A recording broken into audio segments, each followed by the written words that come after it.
Hey! How's everyone doing today?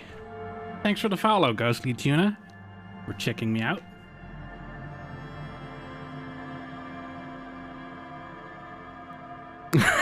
Yeah, I'll be your guinea pig.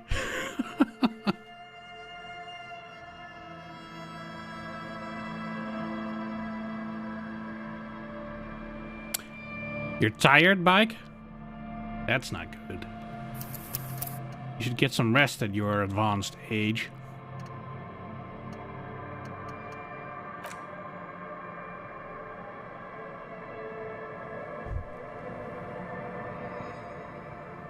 Already in bed?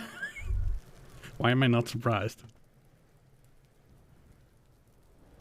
There they both are. Two identical shoes, both copiously green and indiscriminately snakeskin, reunited on your feet.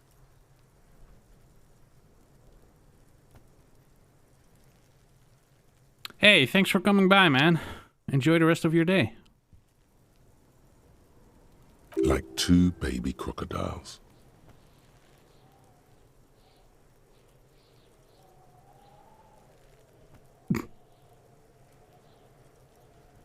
Good. They're balanced. Comfy. Oh, Feels shit! like the only good thing about you right now, truth be told. We're healed. Wait, where are my pro streamer buttons?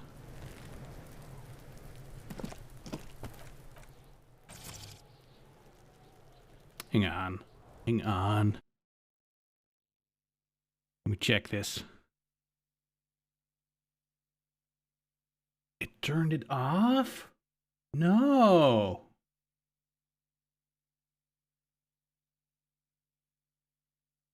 Let me just quickly...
that should do it. It should be running now. Sorry about that. It was weird. It disconnected itself. So, by looking at our shoes, we've got another heal of our morale. Nice. Yeah, we still need to get the tape and a place to stay. Wonder if there's another place that we can stay instead of paying the dude.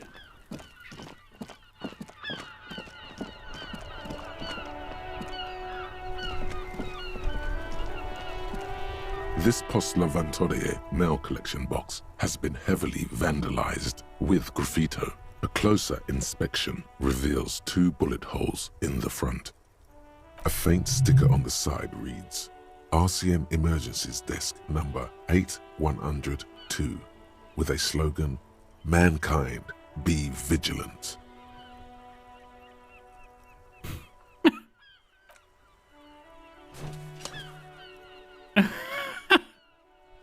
The box seems happy.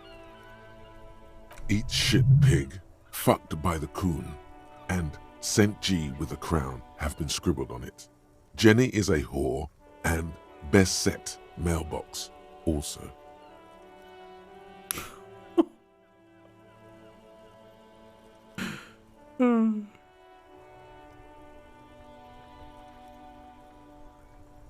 What should we vote for?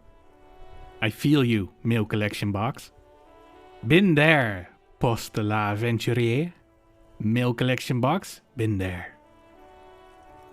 Mail collection box, you should man the fuck up.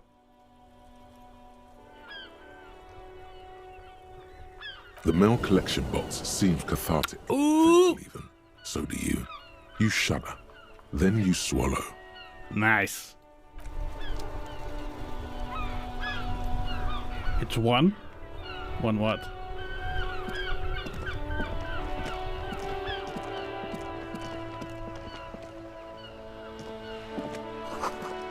This book has a rose, a pistol, and a half-naked dame on its cover. On the cover stands a very muscular man, surrounded by flames. This book is about pate. This book, you don't really understand what it is about, nor does it seem important. A book about boiadeiro culture. It promotes freedom and roaming upstream. A book about the future. The government reads your mind using radio technology.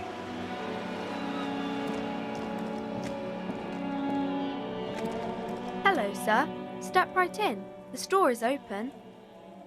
A young girl with chubby red cheeks waves at you, smiling. Her nose is also red from the cold. Alright, guys. Gonna be one of those streams again. You guys keep fucking me up.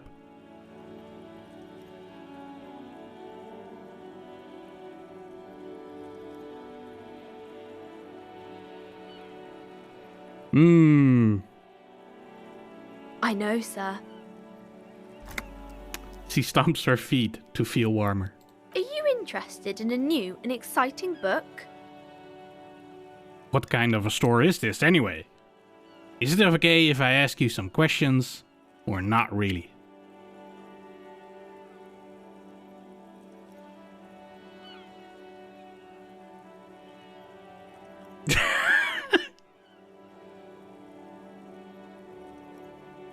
Who is that? Is it White Locks here? You guys just want me to leave? No, I'm not doing that. I'm gonna ignore your vote. It's a bookstore, sir. We sell books, postcards, and some board games. It's called Crime, Romance, and Biographies of Famous People. I knew it! I knew it! Whoa, whoa, whoa, whoa. Hold your horses, little girl. What is a book? What's a postcard? What's a board game? Don't be ridiculous. I know all these things.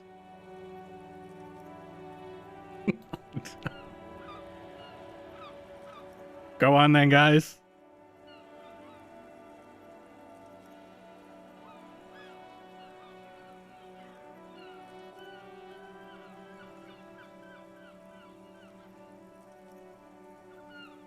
That is a book. They have stories inside them. It's like someone told you a story in a really long letter. What's a postcard? A postcard is a small cardboard picture. You can write a few words on the other side and send it to your friend or beloved. What's a board game? Board games are like little games on a table, made to pass the time. There are several different ones, but sailors here mostly buy cards. Interesting. Thanks. My pleasure. Anything else you'd like to know? Is it okay if I ask you some questions? Okay, sir. I'll try to answer any questions you have. I hope they're about books. What is your name? My name is Annette, sir. My mum, her name is Plaisance. She owns the store. She's inside minding the register or organising the stock. The girl gazes at the window, then suddenly jolts, her eyes wide, as if recalling something. Feel free to step in and browse our wares. And you're standing out here in the cold because... I'm signalling that the store is open. Otherwise, people might not know. They'd miss out on the crime, romance, and biographies of famous people. I should have a word with the store owner, maybe. Such a good trooper you are, already learning the value of hard work. I could help by brutally dismantling the free market.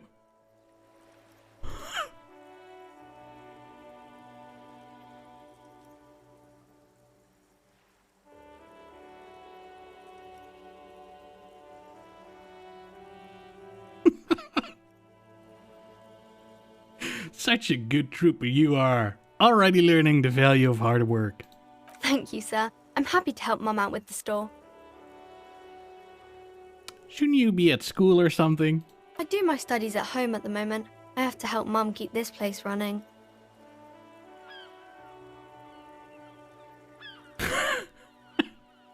What is school anyway? School? Well, mine is a big yellow building on Boogie Street, and the people there run it. They say it's a charity.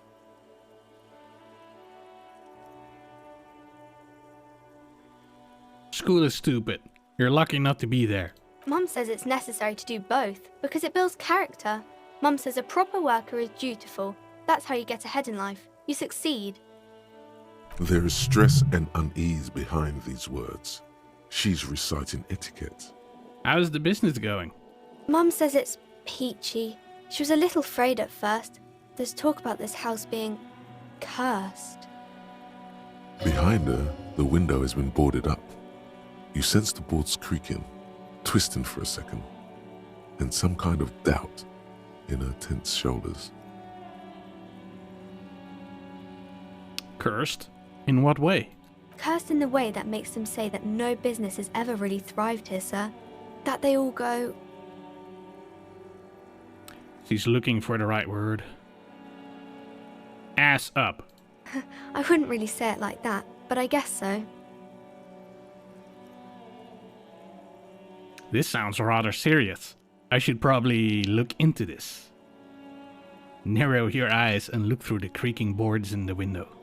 We can go into the bookstore and ask about the case, but I don't see much more to look into here. The lieutenant makes a note in his notebook. Yo, Sebo! What up, what up, what up? Yes.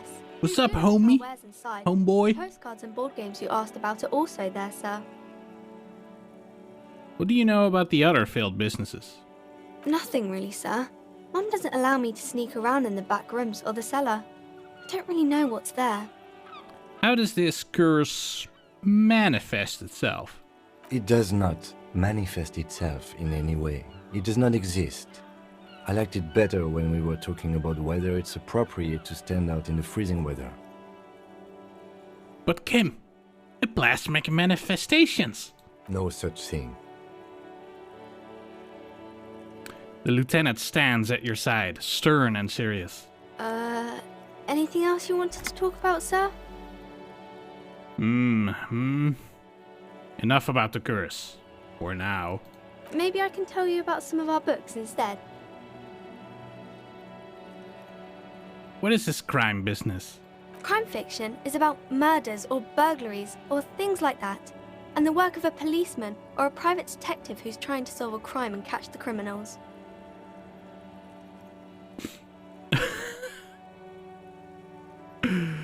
Wait, not crime fiction, I need to know what crime is.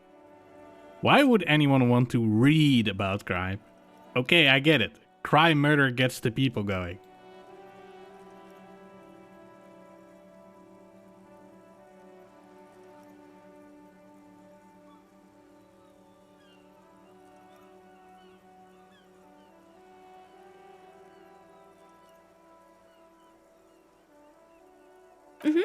And it's kind of like a puzzle too. You can guess who the criminal is, or how the good guys are going to catch him. I'm a policeman myself, by the way. The law, as I said. You don't look much like a policeman. She examines you, as if to find something policeman-like.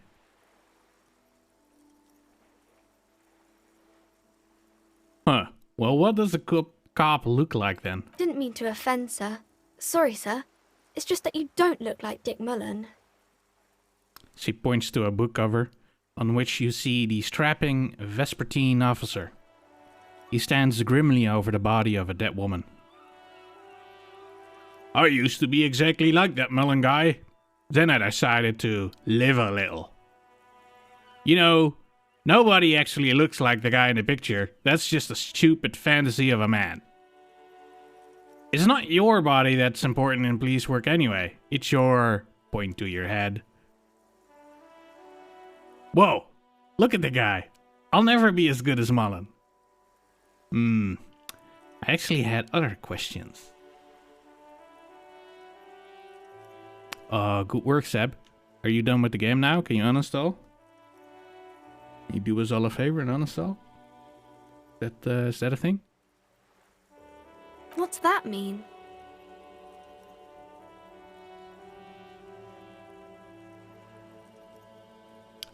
You know, cut loose, raise hell, blow off steam. And everything's better now, sir?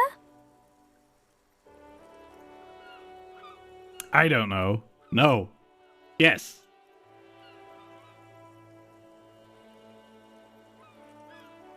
You're never gonna uninstall? We'll see about that. Give it a couple of weeks, maybe a few months. You'll be done with it.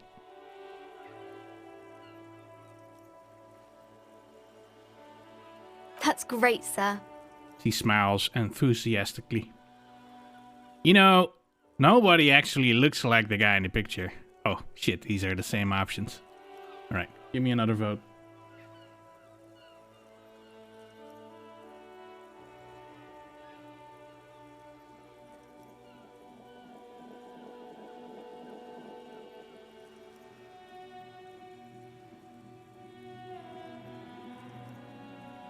What, really? More about books, maybe? What is romance? It's the type of book where there's a rich lady and she has to choose between the good man and the bad man. She smiles at the thought, perhaps imagining herself in that situation. Or there could be a story about a poor lady getting a rich man. It's about man and lady business, sir. What about a poor man getting a rich lady? What about when both of the men are bad? What about when everyone is poor? What about a book where the man and lady business doesn't work out at all? That's enough romance for me. I had other questions.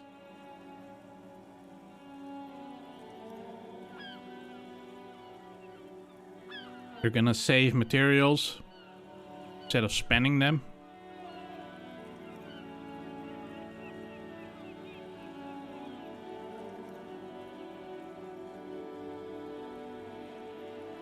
These are not very common. You can't have a choice between bad and bad. I misclicked. Nobody wants to read a story like that. What if it's written really well? Well, maybe then it's fine. Maybe if the lady then decides not to pick either, because she doesn't need a bad man. Yes, that would be interesting. What about a poor man getting a rich lady? It happens, but usually the guy gets rich in the process. Or should actually be rich himself, but has lost his family property unjustly, like during the revolution or something. I see. Those are unhappy books, for most of the pages. People sad about what they have lost, but then it all turns out just fine in the end. What about when everyone is poor? That's really not a proper romance story. That's more like everyday life. Yeah, poor people are boring. I guess, yes. People in books are always very interesting, especially the romance people. What about a book where the man and lady business doesn't work out at all? I haven't read many of those. Maybe you should ask Mum. Yeah, you think she has one about an excruciatingly painful breakup? I don't think it's a romance story if the main characters break up, though. She pauses, trying to figure out the appropriate answer. No, think about it. One where they plunge into a torrid spiral of pain and recrimination. Only it's really long and drawn out, scarred for life, phantom limb.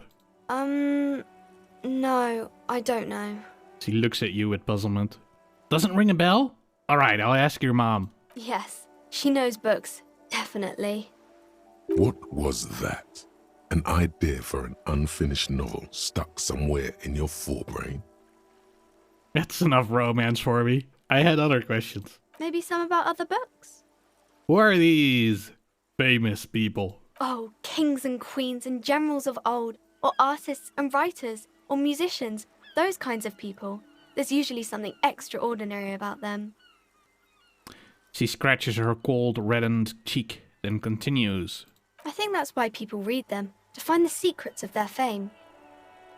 Seems like most people who read those books fail to get more famous from reading them. Reading those doesn't make the readers more famous, does it? But it does make the famous people more famous. She smiles gleefully. Fame sounds delicious. Maybe someone will write a book about me one day. Fame is for vain people. I have better things to do.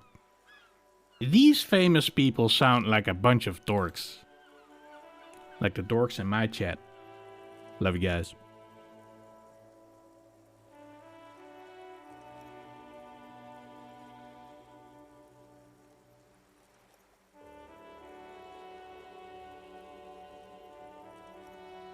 Annette's expression remains ever so helpful, but she doesn't say anything.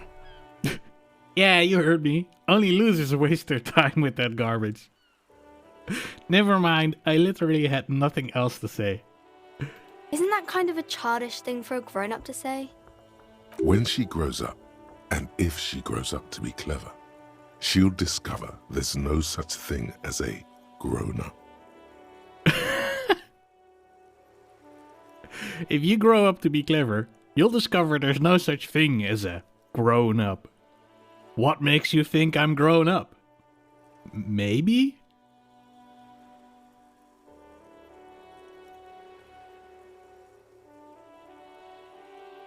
You read a page of a book and you gained one Facebook friend? Was it a hot single person in your area? Seb, did you add them? Did you pay for their fee to go to your own country? You look all wrinkly and hairy, like an old person. I'm not that old. I'm doing just fine, thank you very much. Yeah, I'm old, that's just what happens to people. If you say so, sir. You can stop calling me sir. I am but a working man. No, sir, I can't. It would be too tiring to refrain from it. It's already tiring enough to remember to say it all the time. It's nice of you to say I could stop, though. I get you. I, for example, can't stop making this face. Okay, yeah, when the next person comes, you'd have to sir or ma'am them again. Sir it is then. Soldier on. That's a friendly enough face, most of the time. Okay, bye. See you around, Annette. Should we go inside, though? We've got so much to explore, and we need a place to stay.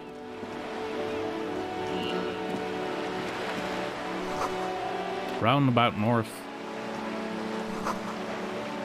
Cape Side Apartments, Martinez Pier.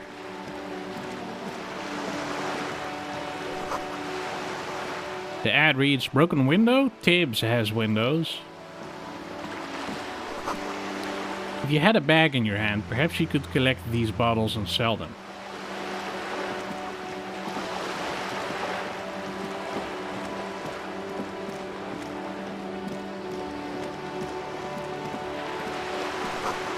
A lonely cormorant surveys the sea, indifferent to your approach.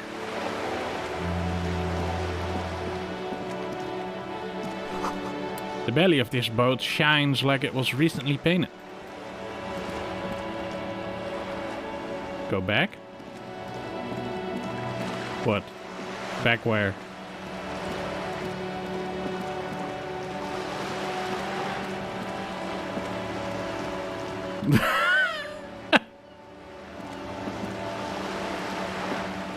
This coin-operated viewer is facing south. The instruction manual says to insert 25 centimes and pull the handle while looking inside.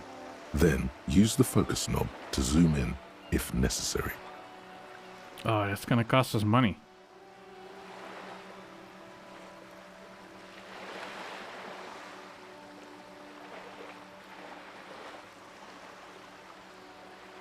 Guys. Come on. Guys. God damn it. Your money disappears into the coin slot. A clunk. The ring of metal. Pull the handle and look inside. The curtains on the display open. You lean in to catch the view. It's blurry. Different blues and greens.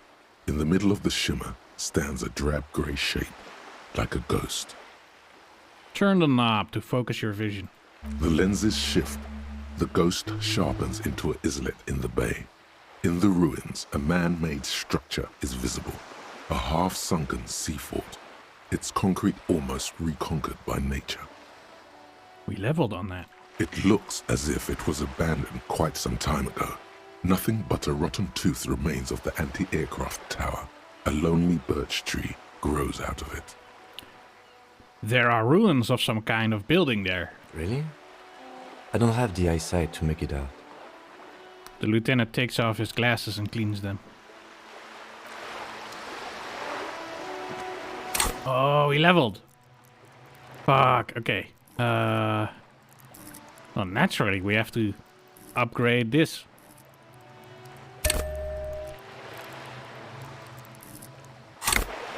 There we go. We've got more influence now. You weren't looking, Bike, but I picked up the ring in the water, so it's mine now.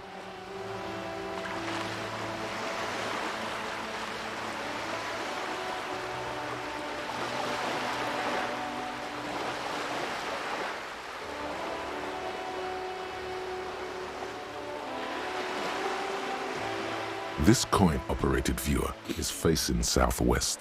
Its coin slot is full of fossilized bubblegum, rendering the machine permanently inaccessible. Poor little viewer. The metal feels cold and wet under your palm. It looks unhygienic. Vandalism! Probably some kids. The lieutenant inspects the rigged slot. A simple but clever solution to ruin in a coin-operated viewer. It took ingenuity. Look inside.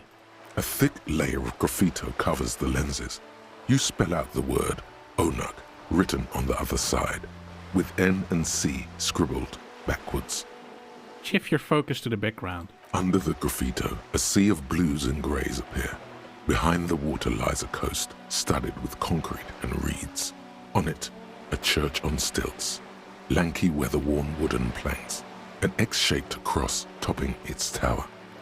The church looks old and weather-worn. There are no lights in the windows. Around the large wooden building you see chunks of sea ice gathered on the beach, and a small tent set up on the ice. Oh, what's this?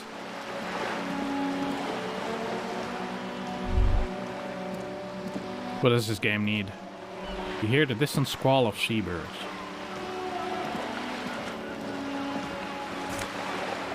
Oh yes, money.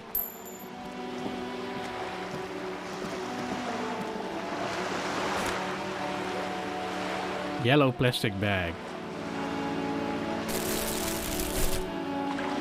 That's my song. That's nah, this shit.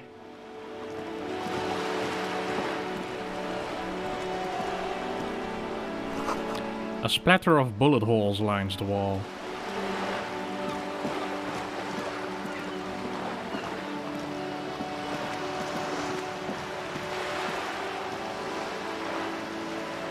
Oh, we can no longer pick up the bottles now. Fuck. But we have the bag.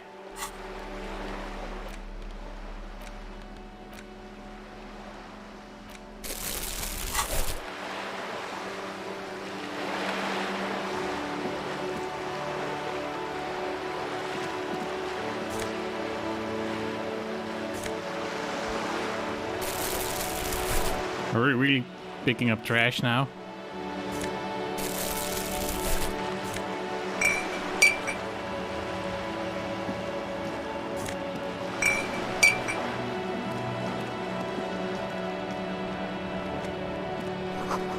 This coin-operated viewer has been banged up, inoperable.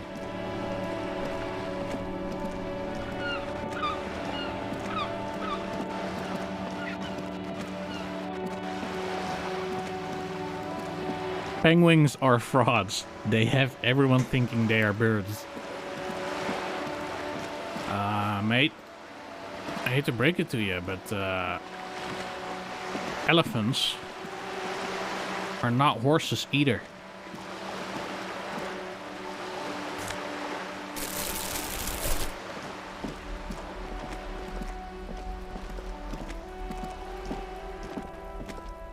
This is a wall on the side of an apartment building.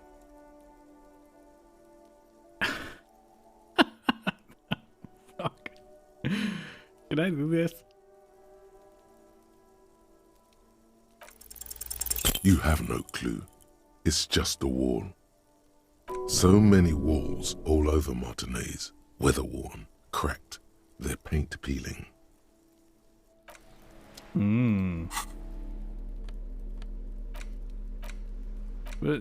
What is it,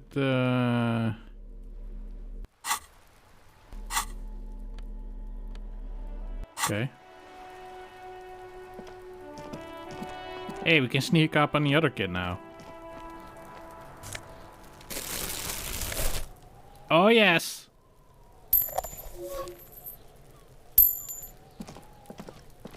Are you trying to sneak up on me?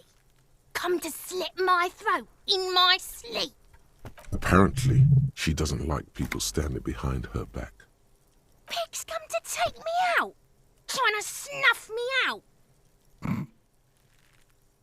No. Why would you even say that? Are you sleeping right now? I'm sorry for sneaking up on you. Don't get fucking clever with me, pig. You think you're so clever. She hisses. Trying to sneak up on me again? Trying to snuff? I guess it's telling me I've got the bottles somewhere, but I don't even see them here. So what's the point?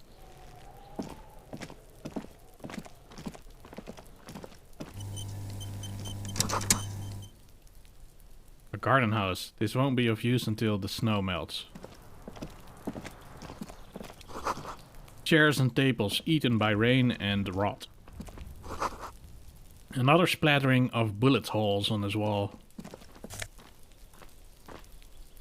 Orange bum hat. Should we wear the orange bum hat? Hey, salutations, Clash. Are we making more irrational decisions today? Hell yeah, we are. Oh. I get 1 reaction speed. Should we put it on? Any votes for putting it on? Any votes for not putting it on?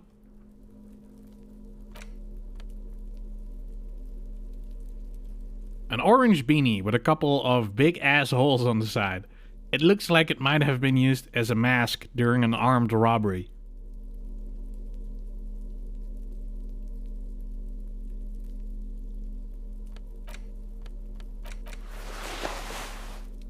Alright, we'll put it on. Ah, sad. Our little avatar in the bottom left doesn't update. Just a closed door, but you could look at it suspiciously.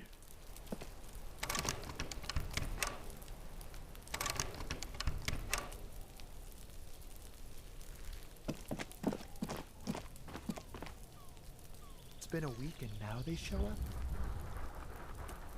Why does this light up? There must be another way into the building. Holy shit! That was super loud!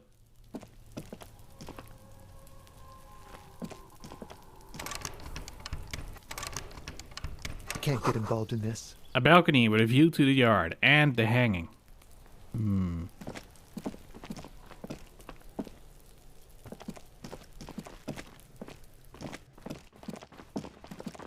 Yeah, what the fuck was that?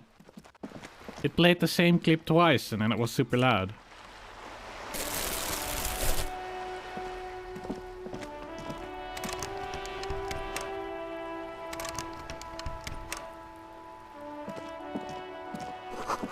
Inside, the frame of a motorcycle in repair and the tools used to disassemble it.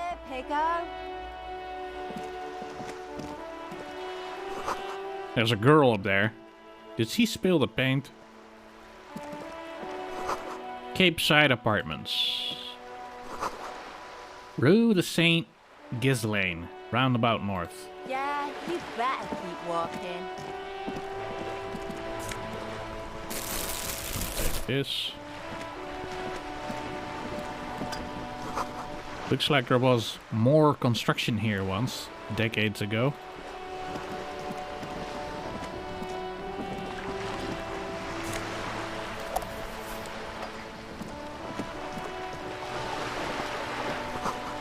Docking reserved for residents of Rue de Saint Ghislaine 33A. Your room in the Whirling isn't much bigger than the sloop. This is worth more than you'll ever earn in all of your life. Sag. A striking woman leans against the cabin top of her sailing boat, smiling as you approach. Her green raincoat glistens with droplets. A silk scarf is tied around her throat. Good morning, officers.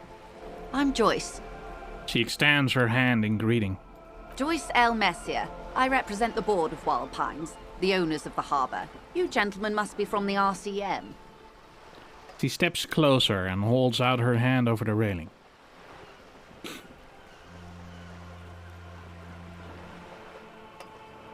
Are you gonna donate, Sebo?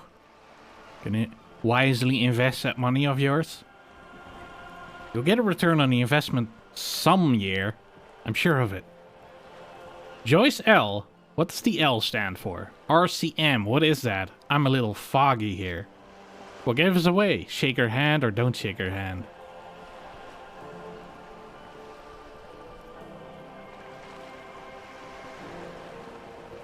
Try to accidentally swipe? Yeah. I'm glad to see you here. Her grip is tight and cold. Like steel. There is strength there. If she wanted, she could sink her nails deep into your skin. I was dispatched to handle a strike, not a lynching. Anything I can do to assist the RCM in this matter, I will, gladly. That is good to hear, madame. My colleague will take the lead on this interview. I should let you know that he is recovering from an unusual medical episode. Very unusual. But I can assure you of his ultimate competency. Now we have to reload. You guys voted for it. It happens quicker than a shooting star. But did the lieutenant just wink at you? By the way, did I ask you guys how you were doing? Some of you were late. Unbelievable, Seb. You were late. How interesting. I wish you a swift recovery. In the meanwhile, you have my full cooperation, and the full cooperation of the Wild Pines group. You're on a boat. Tell me about Wild Pines. What do you do? What can you tell me about the strike? What can you tell me about this lynching? You seem rich. Can I have some money? Is what you want to say, but it isn't that easy, is it? What? Why not? Look at that lady. Take a gander. Squint your eyes, bub. What nice fabrics. What lustrous hair.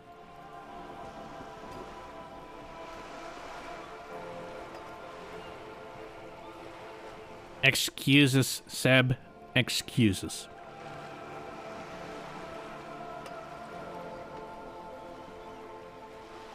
A well-kempt, yet tastefully short, bob of dark hair. Despite the first hints of grey, she's elected to keep it au naturel, shaped into a permanent wave, late 40s style. Positively statuesque. While dull orange pearls hang from her earlobes, red from the cold. Her light green eyes scan you, full of knowledge and worry. Wealth and all its possibilities. These are the kind eyes of the rich man that seem to say everything is possible. Yeah, so? Now look at you, you misery-clad simian, barely able to tie your own laces. Your armpits are lakes. A scythe of booze precedes you. Your hair sticks to your forehead and your underwear feels uncomfortable. You're poor as balls. You can't ask this person for money. You're too... Ashamed? I'm not ashamed. What is this feeling? I've never felt it before. I'm a goddamn working man. I'm not ashamed to shake this leech for some dough. As I should be. For even considering it. This is a woman, and I'm a man. Yes, I should make my own goddamn money by now. Oh, the writing in this game.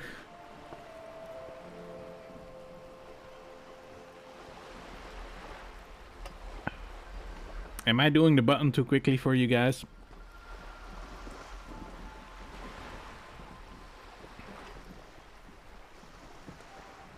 I'm a goddamn working man. I'm not ashamed to shake this leech for some dough. You think your little communism protects you from this feeling? No. The more demeaning it is to grovel at her feet. As I was saying, if there's any way I may be of assistance, please don't hesitate to ask. Oh, shit. Can I have some money? Well, you're doing it. You seem rich. Can I have some money? Can I have some money, ma'am? Help me, I'm poor. I need money to keep living. Ah, God, you guys are gonna fuck this one up.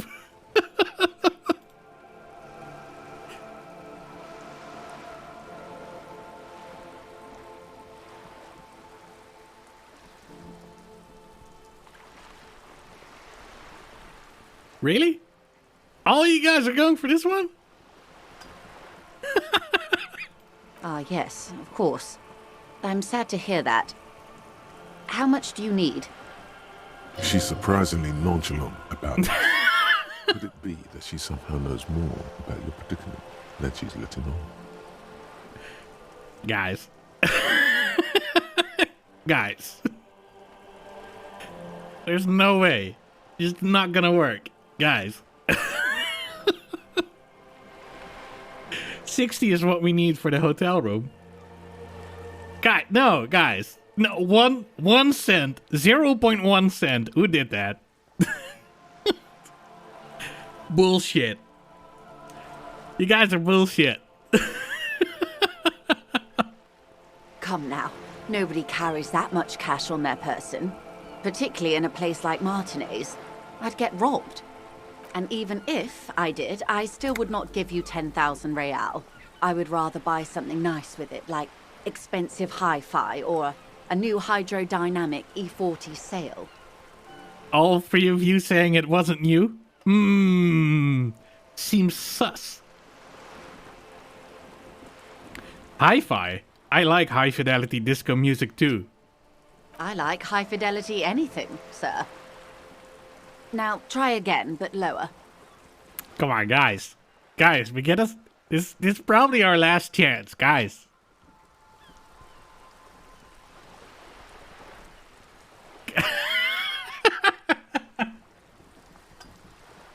No, we need the money. Come on, we made the check.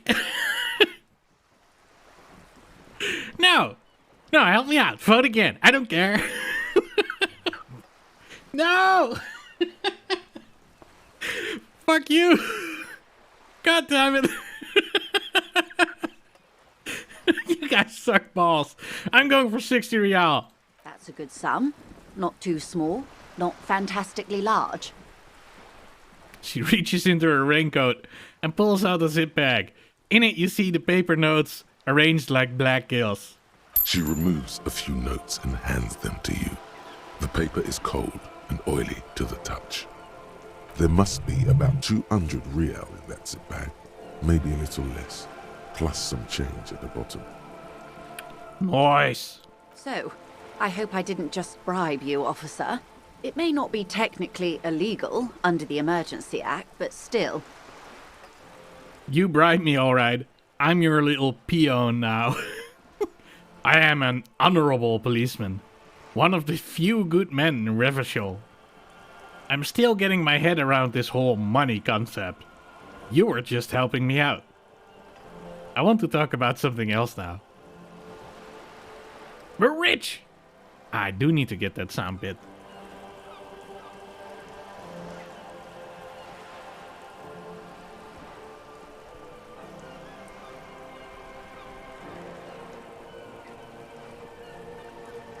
Oh, fuck. Which one do we pick?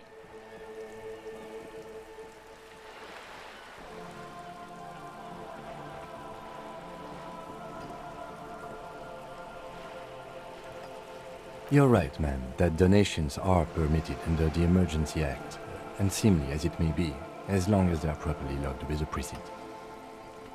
Which he most certainly will do. Now, how else can I help the RCM today, besides supplementing its salaries? You're on a boat. Why, yes I am. She looks at the deck under her feet.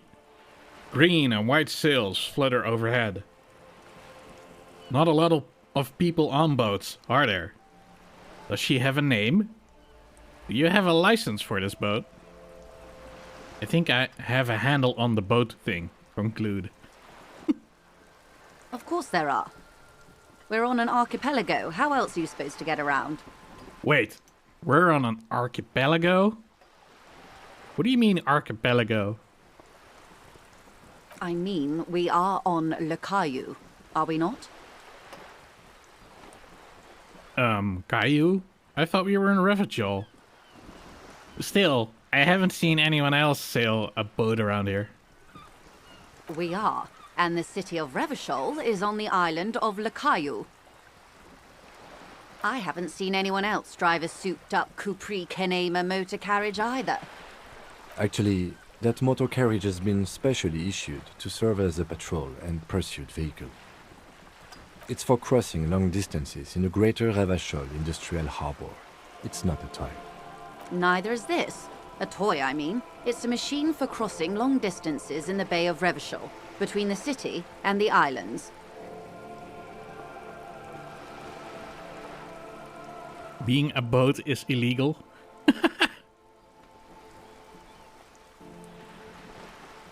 Granny Rags? I don't remember that one. You should definitely not try Fallout 76. Someone ban Highbike. Just time him up for time him out for a couple of seconds. And Sebastian. Mods? The boat? No. It is called Cor de Leyte 19 because that's the type of sloop it is. Okay, but what kind of boat is it? It's a pleasure craft. A 19 pacer. It also happens to be rated for Category 1 racing. Though these days I mainly use it for business.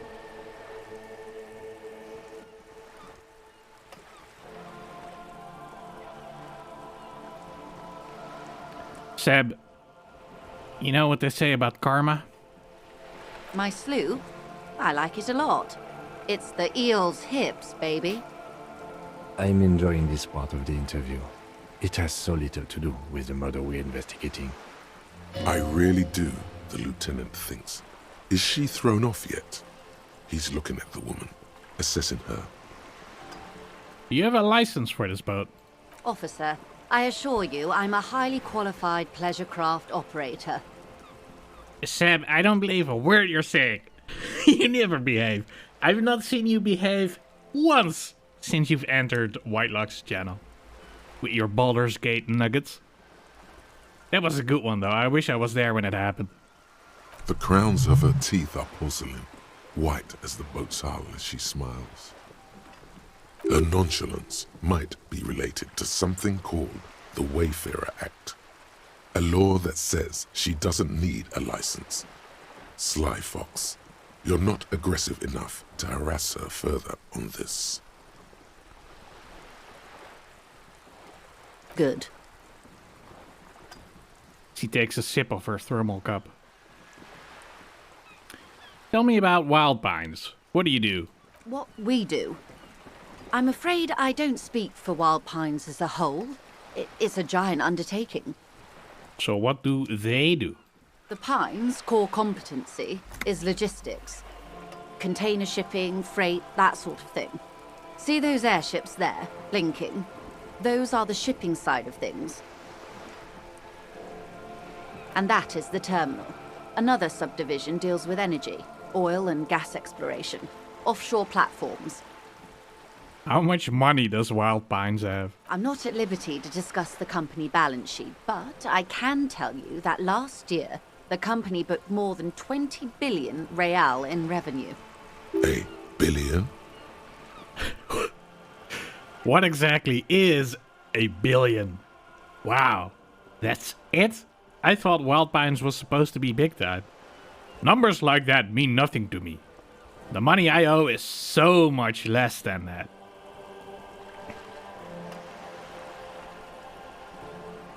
You bribed Whitelocks into accepting you, and now you weaseled your way into a VIP role. You can lose that VIP role, but you can't get your dono to Whitelocks back. I tried, believe me. And to think, there are years when the group books losses in the billions. A wave hits the sloop. She grasps the mainstay for balance. Wild Pines employs 72,000 people, all of whom have families that depend on their salaries.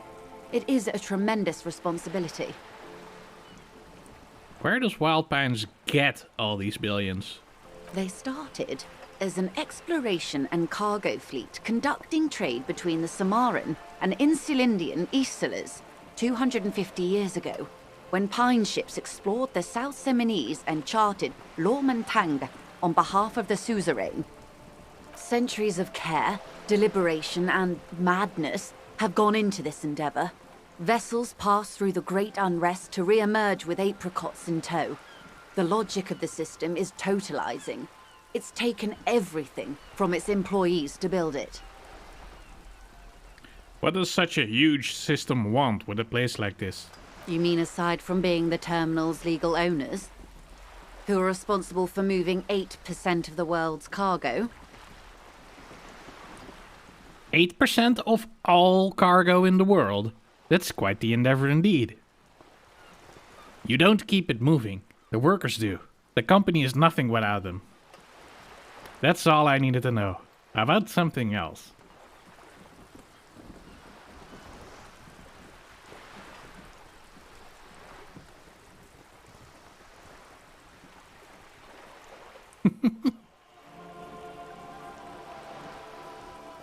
Mike, you remind me of the I like turtles meme. We built this district. He says calmly. Affiliate when? I think I actually already had the tasks done at some point, but then stopped streaming for long enough for it to be gone. All the best parts of it. Rue de Saint-Ghislain, with its bastions. The plazas Meteor and Mosaic. Even some of the old street lamps have been put back thanks to the investments from the WP. She points behind you where the seawall rises. I'm pretty close to getting affiliate again though, but I'm not sure if I want to. Does anyone know how to say, yes, you look good in Spanish? I found a Spanish clone of... Yeah, hang on. I got you.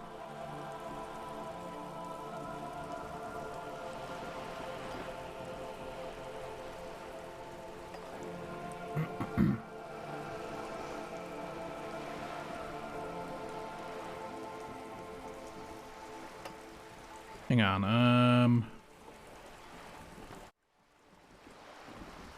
Oh shit. Get it. It's not in studio mode, so it automatically swaps. Anyways, here.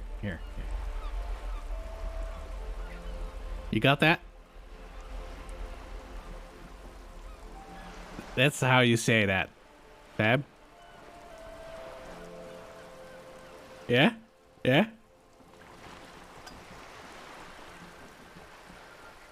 I'll type it out for you.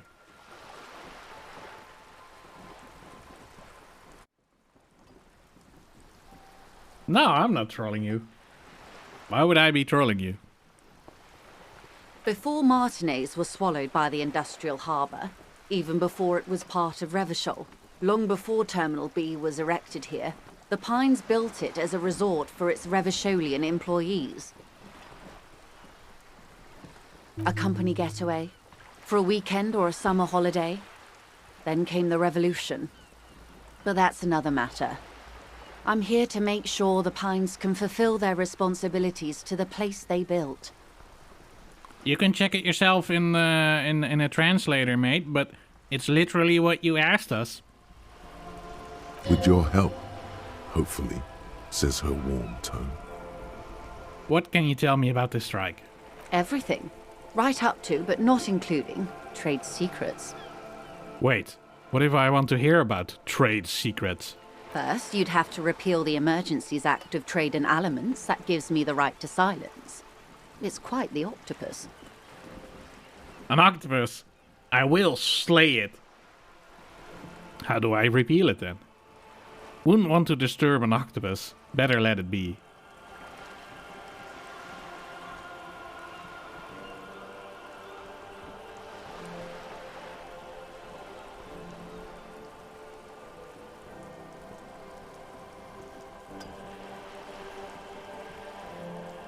I am glad you see it that way.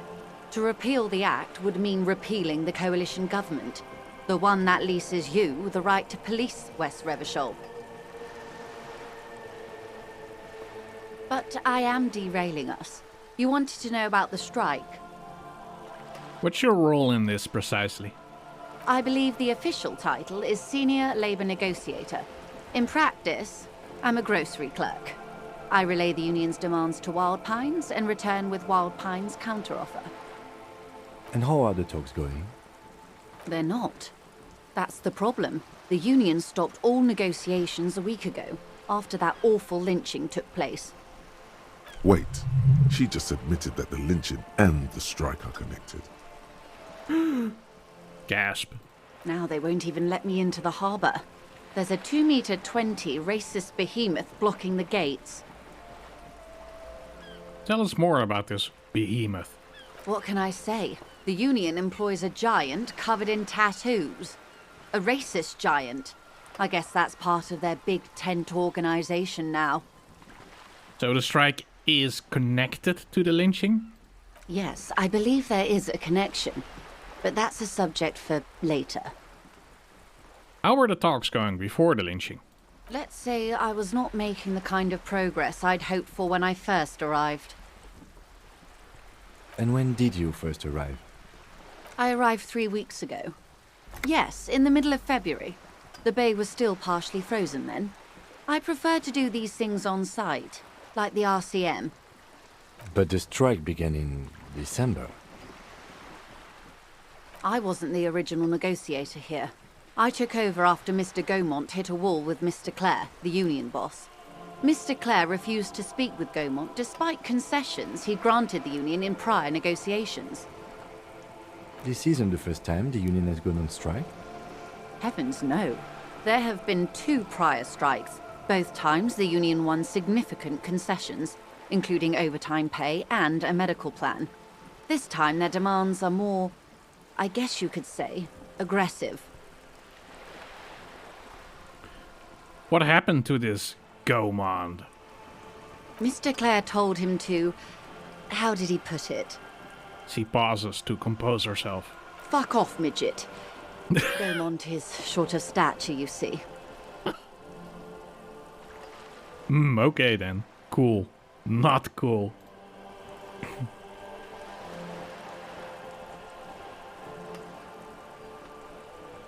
You've been trying to teach your dog to roll over, but it's not going so good. Just keep going at it, Sebastian. Use food.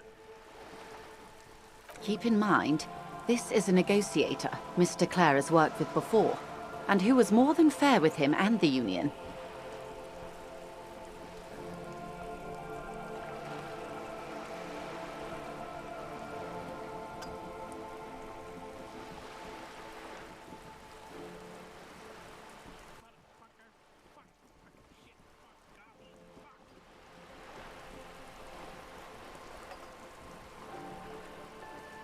What are their demands? There are leaflets everywhere, and banners. What did they say again? Oh yes. Every worker, a member of the board. I like it. I don't know what to think about that. Over-aggressive commie posturing. Seems like they have no idea about business. Forget it. I wanted to ask you something else about the strike.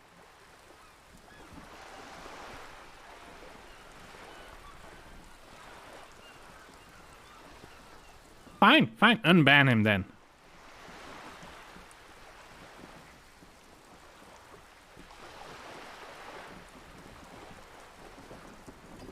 Then you might also like their other slogan. Demand democracy.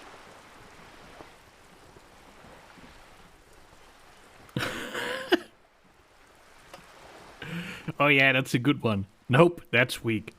Not a hard communist enough for me.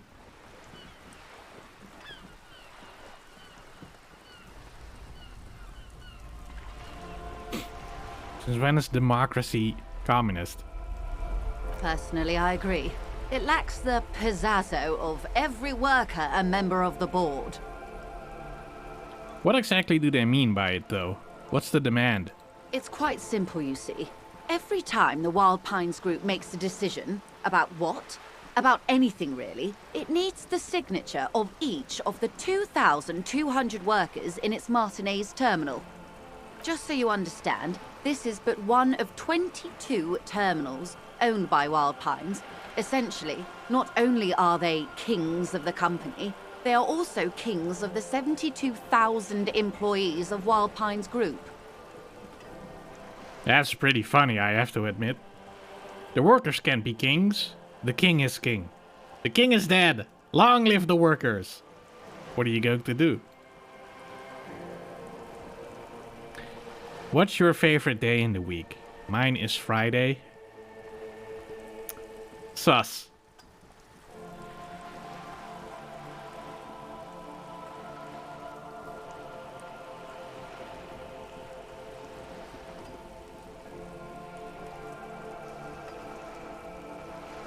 You guys didn't even vote?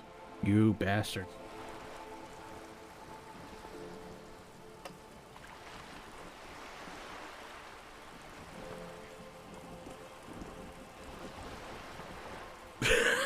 Friday's nuts.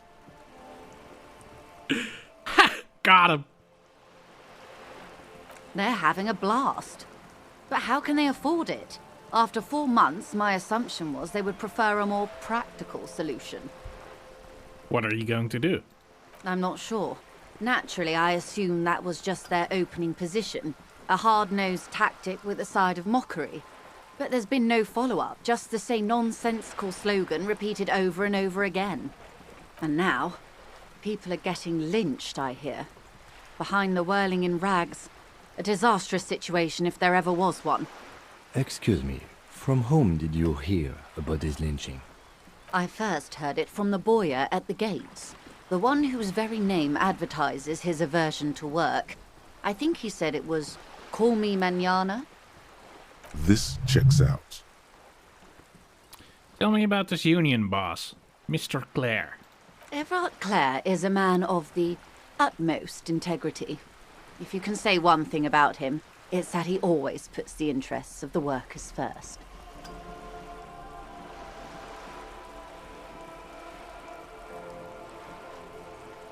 Of course not. Everard is fantastically corrupt. I imagine he has a thick, viscous goo where you and I have blood. If you were to prick him with something sharp, you could see it oozing out. A knife, maybe? No, a rapier. You sound like you're about to take a rapier to him. Oh, heavens, no. We get along just fine. Yet, now that you mention it, I can't stop imagining that black treacle just dribbling down his double chin. Is he that bad? He is the most corrupt individual I have ever seen, and I deal with men like him for a living. If there is anyone more venal, more irredeemably nepotistic, then it's his twin brother, Edgar. Oh, Seb, you suck. You can't even take a blackout stout. You rookie. Wait, there are two of them? Yes, Edgar looks exactly like his brother, except for that lazy eye.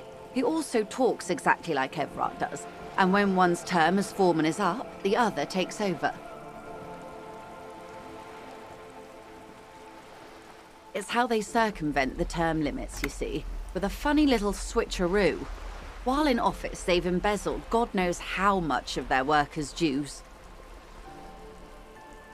What about the union itself, outside the Brothers Clare? I gotta expand on those games.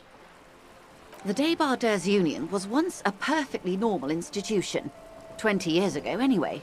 It must not have been easy to establish under the Emergency Act. But they did it. I can respect that.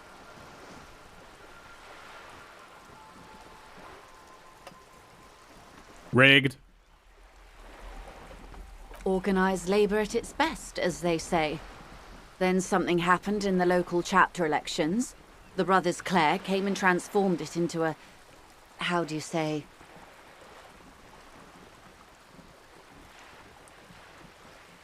A mob. The Debardeurs are a crime syndicate. Sad as it may be, I suspect we'll be forced to cooperate with them. Refreshingly honest, officer. The company has tried appeasing in the past, but I'm afraid our concessions have only emboldened Evrart and his brother.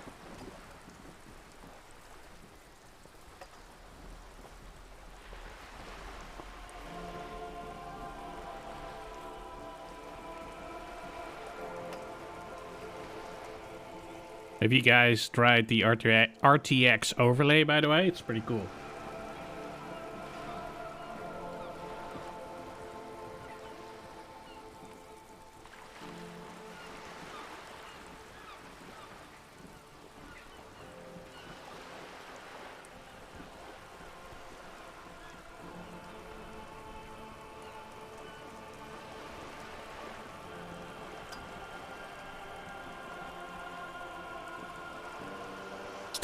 Would you try starting a bingo with BTTV or something? Whitelocks? And your opinion, detective? If I may ask. I'm a curious and talkative person, you see. Would you say the Debardeurs Union is... an effective advocate for the rights of local working men. A giant leech sucking the life out of Rivershoal. Basically a socialist mob. I prefer not to have an opinion on these things.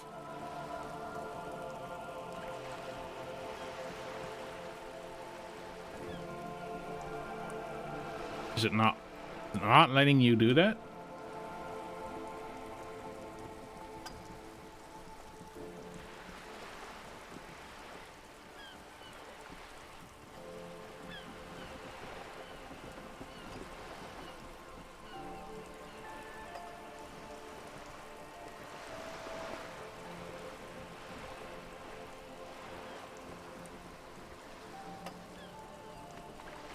Thank you for being candid. Sadly, Wild Pines have cooperated with what amounts to a crime syndicate for 2 decades. However much you feed the wolf always hungers.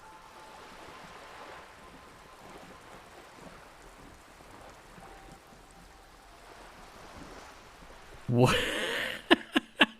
You son of a bitch. Did that work? Don't tell me that worked.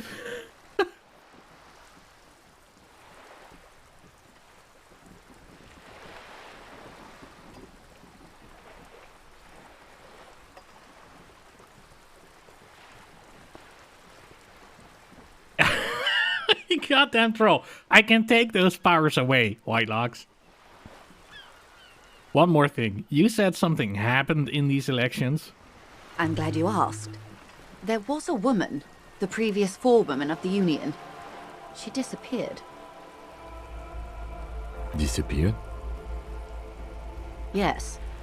On the last day of the local chapter elections, her daughter phoned in and said she wasn't running anymore, or coming to work. Ever. End of story. This forewoman, her name? This forewoman. Her name? Sadly, the company records do not even give a name. She's just forewoman in private correspondence, Holly. I don't even know if it's a sir or given name, and I don't have access to the Union's files. Whitelocks. Fuck off.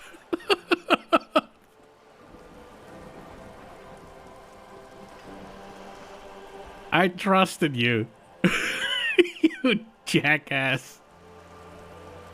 Eerie. Downright haunting, if you ask me. The Wild Pines suspected foul play, but what could they do? It was a Union matter.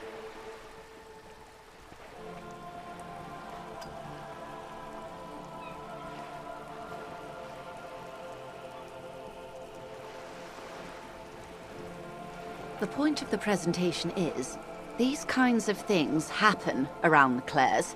Watch out when you're dealing with him. Thank you for your concern, ma'am. We'll be just fine. That's all I need here. Let's change the topic. Of course. How else can I help? What can you tell me about this lynching? Quite a few things, I'm afraid. She falls silent for a moment, contemplating something. The information I'm to share with you includes sensitive trade secrets. For the sake of my employer, I have to ask for your names and badge numbers. Of course, ma'am. We should have introduced ourselves. I am Lieutenant Kitsuragi from Precinct 57. And this is my colleague from Precinct 41. He waits for you to show your badge. Oh shit, we didn't get the badge yet. My badge. Yes, of course, my badge that I have on me. He looks at you expectantly. Then it dawns on him. I don't seem to have my badge, actually. How curious. Why is that, Detective? Remember when my partner told you I'd recently suffered from an unusual medical episode? My lost badge is related to it. I see. So, are you saying you lost your badge during the course of this episode? It's possible. After a night of heavy drinking, I lost all memory of my life and the world. I could have eaten it for all I know. I don't remember anything. This world, the city, nothing. Yes.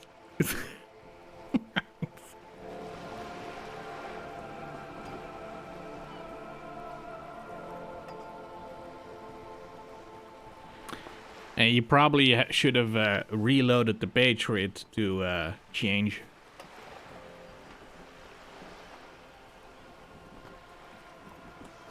I can't hear you, darling. Speak up, please.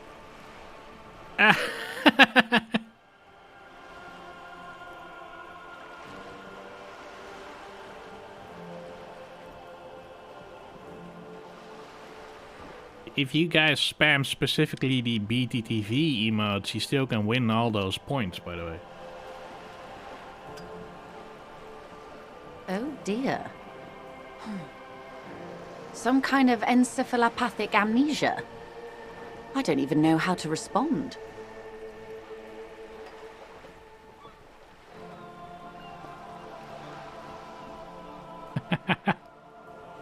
Oh, I guess that's because Whitelocks isn't a super moderator. I do believe you, naive as that may sound. I simply can't imagine what you gain by faking such a condition. As I said, ma'am, his technique may be very unconventional, but he is an officer of the RCM. Of course, I sympathize, but I'm afraid I simply can't share anything more until I've seen that badge.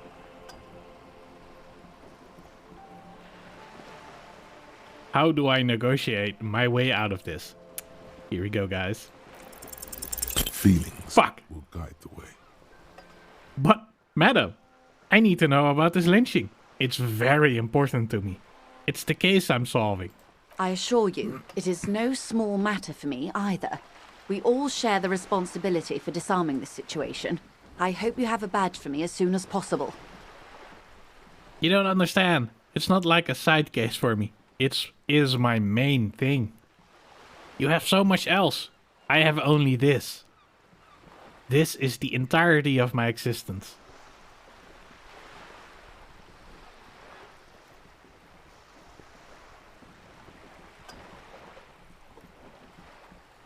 Give you mod? Absolutely not. She's silent. The wind flaps the sail above her. This boat, for example. And a home somewhere. I only have this case. Officer, The carbon fiber hull creaks. I don't remember anything except this lynching. There is only this coast and this lynching. This case is what I will be known by. Or maybe if I do a bingo with just the Twitch emotes then. Here. Alright. We have to finish the other one, really?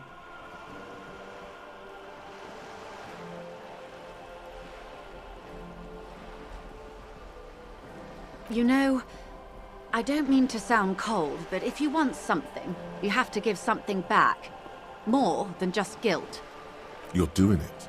Despite your own best efforts, you're still getting in. Somehow. I'll be frank with you.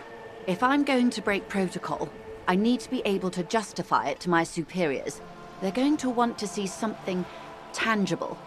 Like what? The Union is conducting drug trade out of the harbor. It's an open secret in Martinez. Surely it must not come as a complete surprise to the RCM either. Perhaps it's time to look into it. Or you can find your badge, which honestly seems like a lost cause. Detective, a word in private before we continue. Excuse us for a moment, madam? Did Kappa-Gen not work?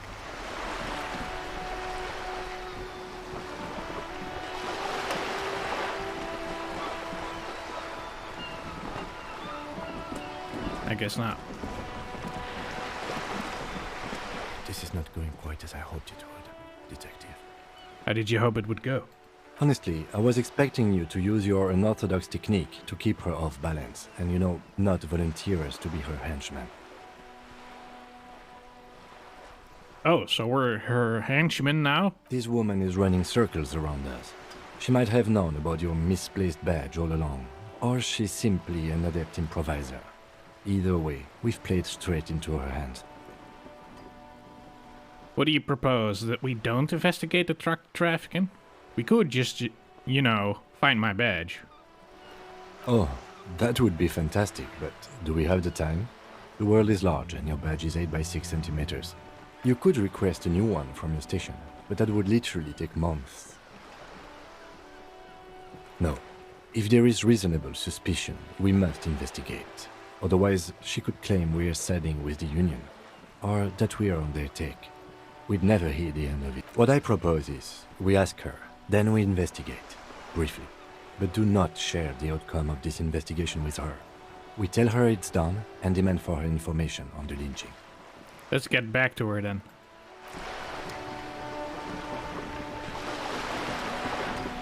Game.exe? I don't believe you.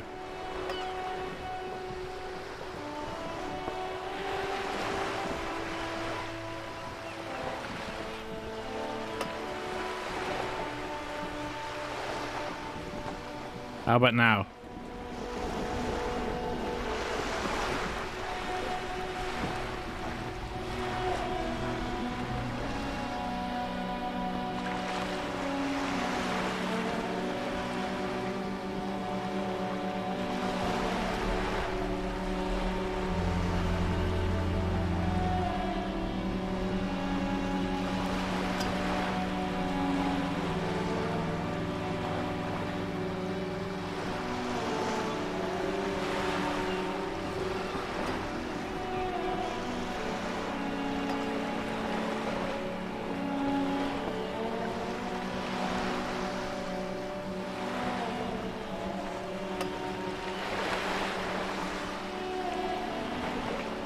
How about now?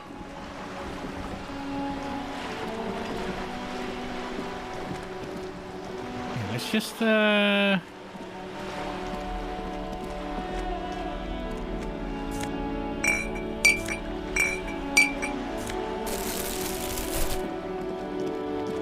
got an idea.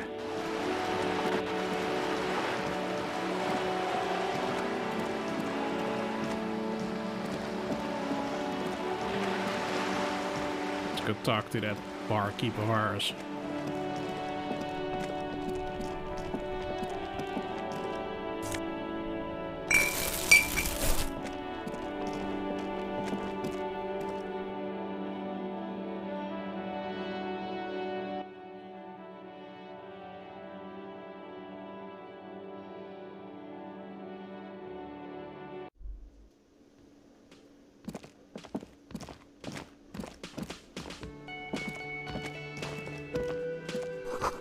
This Royal Pinball machine is unplugged. Can I help you? So, about that money I owe. Yes. Have you got it? I have your money. Well,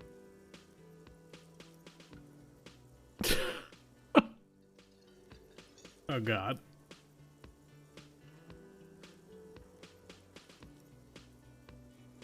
Oh, guys. Don't make me an asshole. No. God damn it. You guys were waiting for it. No. Guys. We're supposed to be on the good side of this guy. Come on. Who chose that? Every single one of you fuckers. great. Perfect. I hope you enjoy your freezing cold room with the window you broke yourself. By the way, if you hadn't paid before 9 p.m., your door would have been locked electronically. He taps his foot against a metal box installed in the back of the bar counter. Starting tomorrow, please pay for each night in advance. 20 real per night. If you don't have the money, it's over for you. Got it? You've got nowhere else to stay. Time stops advancing after 2 in the morning. If you haven't paid for your room by then, it's game over. Don't leave finding money to the last minute, however. It's harder to make cash after nightfall when the shops are closed and the streets empty. I'll take a room here too. Always happy to have officers from the RCM as guests. Anything else I can do for you? Is the trash container out back yours? Mine? No, it belongs to the Whirling in Rags. Thank you for clearing that up. Why do you keep the container locked? Why? To keep the hobos and drunks out. That's why. And the neighbors too. They put their trash there and they don't pay for the garbage company. I thought as much. And are you the only party with access to the trash container? Well, yes. Us and the garbage disposal company. Who chose that and it's 100% troll? Must have misclicked Sag. You can always sell that good sugar, you know what I mean. Oh my god. It seems a little callous, doesn't it? Something stirs in you.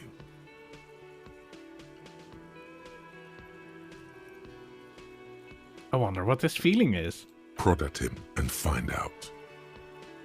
What if I told you I am a hobo? Or soon to be one, rummaging through that trash. Will you keep me out too? Doesn't it seem callous to you? Guarding even your leftovers from the poor? We need those keys.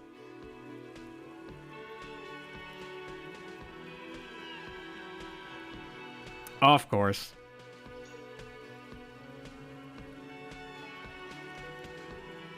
Oh, you guys are split this time.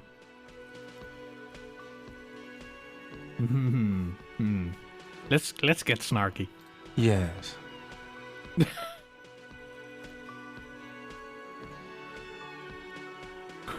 But I need those leftovers to survive. Good call, so would I. Teach a man to fish. Say nothing.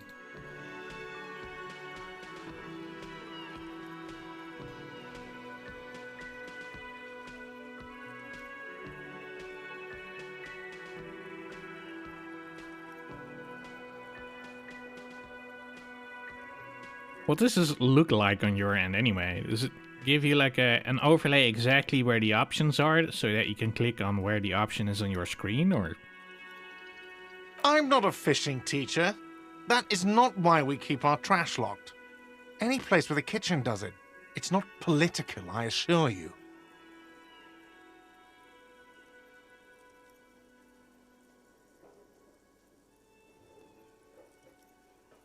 Opens a dialog box in the middle.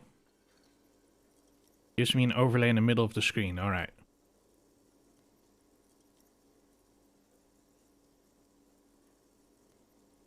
Callous? What are you, Kras Mazov? Almost all establishments in Revachol keep their trash locked. The whirling in rags is not special in that regard. Krasmazov, nom de guerre, was an economist and a historical materialist. He was a leading figure on the Grad side of the Centennial Revolution, where he headed the 9-day government. Mazov is considered the father of scientific communism, Mazovian thought, or Mazovianism. Didn't the voice actor say 9-day government? And it reads 11-day government? Yum yum, tell me more. Maybe I am Krasmazov? I'm no Krasmazov. He killed himself. Maybe I am Krasmazov? What are we talking about? Was this not about the trash container? No, wait. Whisper and point to the back of your head. What if I am Krasmazov? We should return to the case of your mistaken identity at a later time, officer. This was about the trash container. We need those keys. What for, Mazov? Are you planning to nationalize my trash container? It concerns the case. Please cooperate. Just bring them back once you're done, please. Another thing. Great. Yes? Nice. Hey, psst. Who, me? Yes, you. Word on the street is you're ready to start building communism again. Again? Yes, you're ready to start building communism again. You've built it before. They've built it before. Hasn't really worked out yet. But neither has love. Should we just stop building love, too? Can't argue with that. Yes, we should all stop building love. Love has worked out really well for me. I'm a love winner.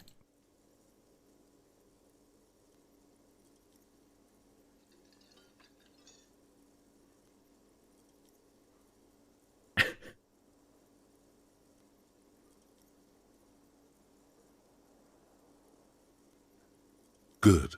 We need tender men like you building gargantuan communism.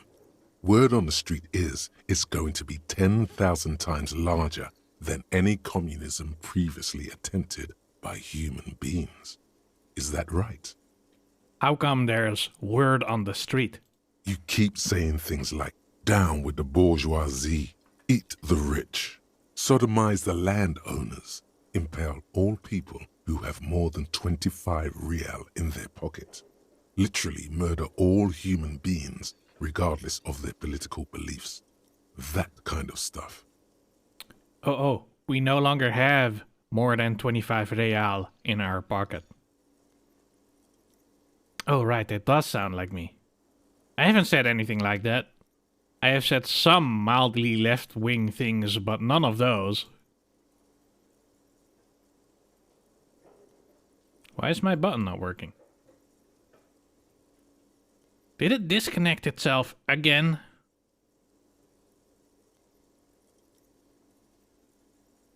Okay, not in so many words, but don't deny it. You're about to rip off that mask of social democracy and reveal the monstrous seven-eyed lamb of global communism that will devour and masticate mankind. Seb, it's in my description. My YouTube channel, and I barely post on it. I also used to be part of Lords of the Greenleaf. You might still find a bunch of archived old Let's Play videos of me on there. Our biggest hit video was one with me and Lord Cucumber playing American Truck... No, not American Truck Simulator. It was an older one. Like 18 Wheels of Steel or something. It was a really old, janky trucking game. And all we did was make jokes and laugh. Everyone can see that. So tell me, do you have any questions before we fire up the big communism builder? Or do we get right down to it? Ah, fuck. Wait, first, what's this communism even about? Failure. It's about failure. I don't do failure. Of course you do. You are failure. You are communism. Absolutely vanquished, beaten, curb stomped, shat on, while everyone else is out partying, having a callous laugh. You will reverse the fortune of the workers of the world. You alone, against every living thing, against every human alive. 800 trillion real in the hands of an impossibly well-organized ruling class. Towering city blocks of bankmen who have the ears of prime ministers. Million-headed armies of nations and the love of your own mother. You against the atom, the charm and the spin, where the whole world failed. Matter failed to bend to human will. Human will failed to get out of bed and tie its laces. You alone, single-handedly, will rebuild the dreams of the working class. You are the last communist. Now get to work, comrade. Ah, are we gonna opt in? Opt out? Oh, now it's working. Okay, I guess the previous time I tried it, it just didn't allow me to.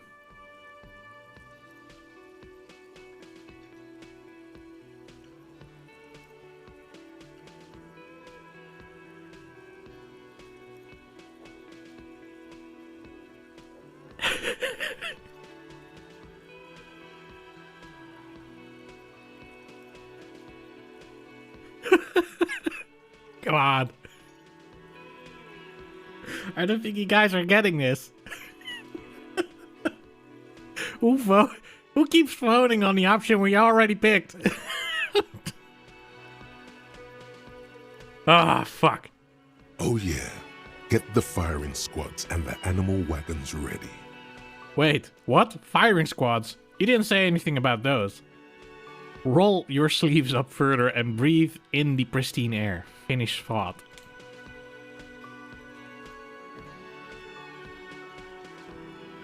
No.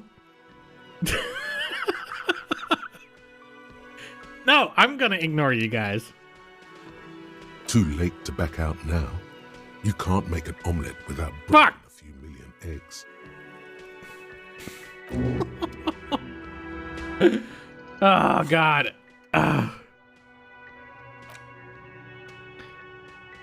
What do we get out of this? Do we know? Of course we don't. -2 visual calculus.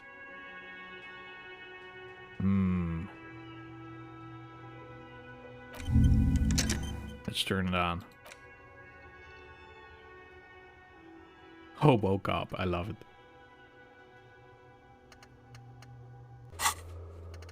All right.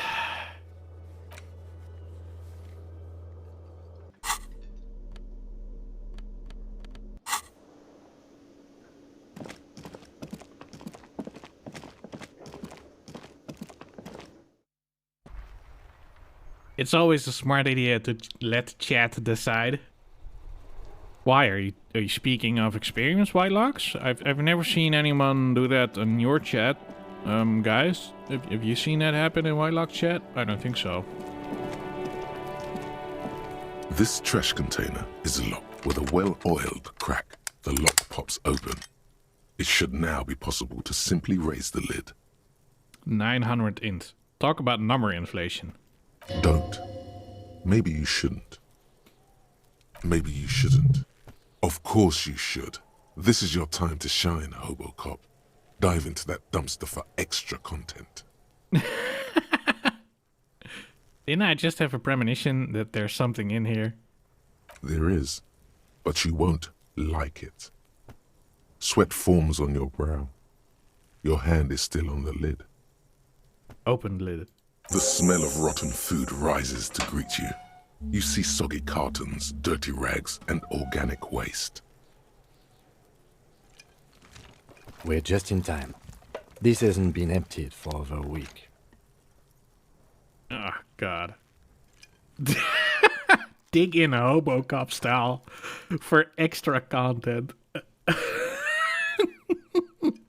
Guys. Close the lid. Fuck off. You made me get in here. Come on. Wow, an Armistice caliber 50 knock cannon, half wrapped in paper tissues. So shiny. What's a knock cannon? It's a giant rifle, and it's very expensive. Not as expensive as that fat string of pearls snaking around the rotten banana peels, however. And is that Cordon Electric's preamp with Electra F2 tubes? It is. That catches quite a price. We're talking 12,000, easy. Unless you're into hi-fi yourself. Damn. No, you won't. Because none of those things are real. Actually in there. All you see is food waste and crisp wrappings. A cruel jest. There must be something. I knew it. Withdraw from the dumpster's cavernous depths. All you see is a broken mug with a racist depiction of the Yellow Man frolicking in saffron. An antique? Only in its social sensibility. The lieutenant briefly glances at the mug, then returns his sight to the trash. You've acquired an interactable item. Investigate this item further by going to the Interact tab in your inventory. Look under the boxes of carton. You see milk and egg rest with one broken egg in it. Some pasta wrapper. Picking up the soggy packages somehow feels familiar. You've done this before. The movements are recorded in your elbows, the methodology in your fingers. You're used to this. Used to what? Dumpster diving? No, searching for evidence in the trash. Good practice for dumpster diving. Dive further. A box falls into pieces in your hands. Batiste Soleil cereal. There are plastic pasta packages below. And turbo noodles. Nothing of note, however. Pick up the rags. Among the threadbare kitchen towels, something catches your eye. A pair of denim trousers. Grab them. As the legs of the slime-covered jeans begin to unspool from the garbage, a rank corpse smell fills the air. The victim's clothes? Cadaverine odor is faint. If these belong to the deceased, they were removed when he was still in the early stages of decay. Drop them in here, officer. The lieutenant produces a black plastic bag marked evidence from his pocket. Guitar marked blue jeans. Pockets empty or emptied. He wore them with a belt, too, a white belt. The loops appear stretched, but the belt is missing. That's it. Do you see anything else in there? I have another bag here. Something slimy catches your eye. A drab, long-sleeved shirt, olive-colored, appears from the food waste, dripping with pus. This is a military-type overgarment. No label or serial number. This is the kind of rib-knit shirt that's worn over light armor to conceal it in an urban scenario. Anything more? The rest of the rags are just kitchen variety waste. Just garbage. That's all, I think. All right. We should go to Gart again and ask if he knows who put the clothes in the trash. It could be as simple as someone from the hostel cleaning the yard. Or that one. I'd advise against confronting that force. Yeah, we need to ask the kids who put them there. You think someone from the Whirling might have been involved, maybe? Okay, proceed.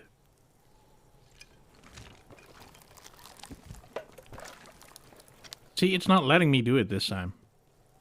The fuck's he on about, kids? You hear that, Kuno?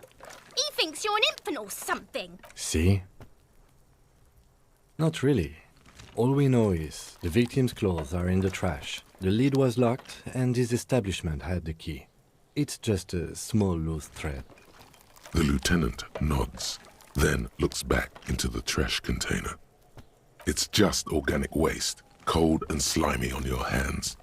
Apple and potato peels, mostly. Unidentified sludge, and the occasional chicken bone thrown in for good measure. But hey, nothing. It's nothing. Nothing more to see here. What's this? A blue piece of plastic sticks out from the apple peels. It's shiny. Looks like the corner of something.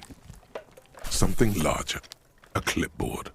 A blue plastic clipboard with moist papers hanging from it. They look badly damaged, but you can still make out forms and notes, written in a man's handwriting. Officer, is that your paperwork? I don't know what this is. It is. Look, the plastic has the RCM street grid on it. You've even got an autopsy form in there. If you don't mind me asking, how did this get in the trash? It must have been cramping my style. It has a foreboding quality to it. Maybe I needed to lose it for the great bloodletting to begin. I think I didn't want to be a cop anymore, so I threw it away. Someone from the whirling threw it in the trash? I don't know. I'm boring. I'd rather not talk about it right now.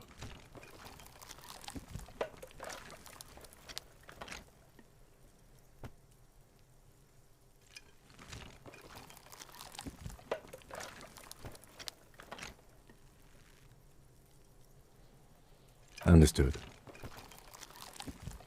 The container sounds a muffled gong. That's one thing off the list. I think we got it all. The smell of rotten food rises to greet you. You see soggy cartons, dirty rags, and organic waste. The container sounds a muffled gong.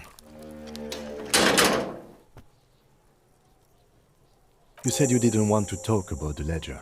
However, now that you have it back, it would not hurt to start taking notes on the case. Officially.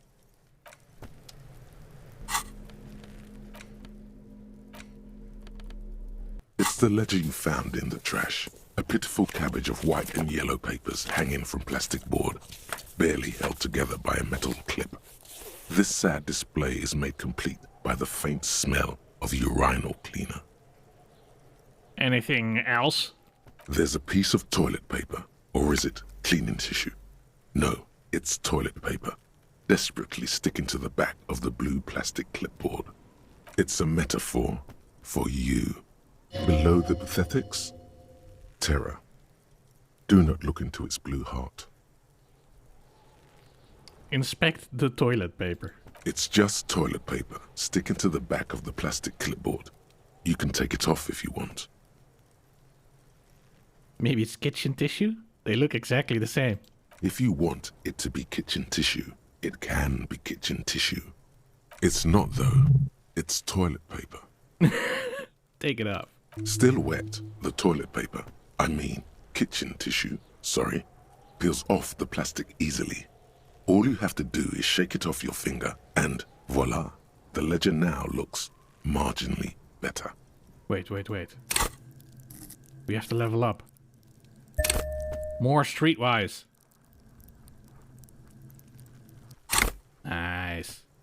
Wait, what does that give us? Oh, it doesn't tell. Okay. Inspect the clip. An aluminium block runs the width of the board, biting down on the paperwork. Its crocodile teeth are the only thing keeping the papers together. A regular pencil, the tip worn down to nothing, has been attached to the clip. Thanks for coming by, Seb. See you tomorrow.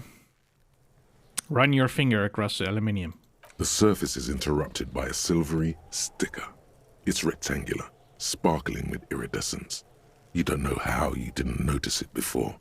Looks like an official mark, made to be low visibility outside the right circumstances. Lieutenant, is this one of the hologram watermarks you mentioned? What? Yes, halogen watermark used for adding information to RCM property. Interesting. What kind of information? It depends. Aside from an anti-counterfeiting stamp, mine has my station number and address. The information varies by date of issue.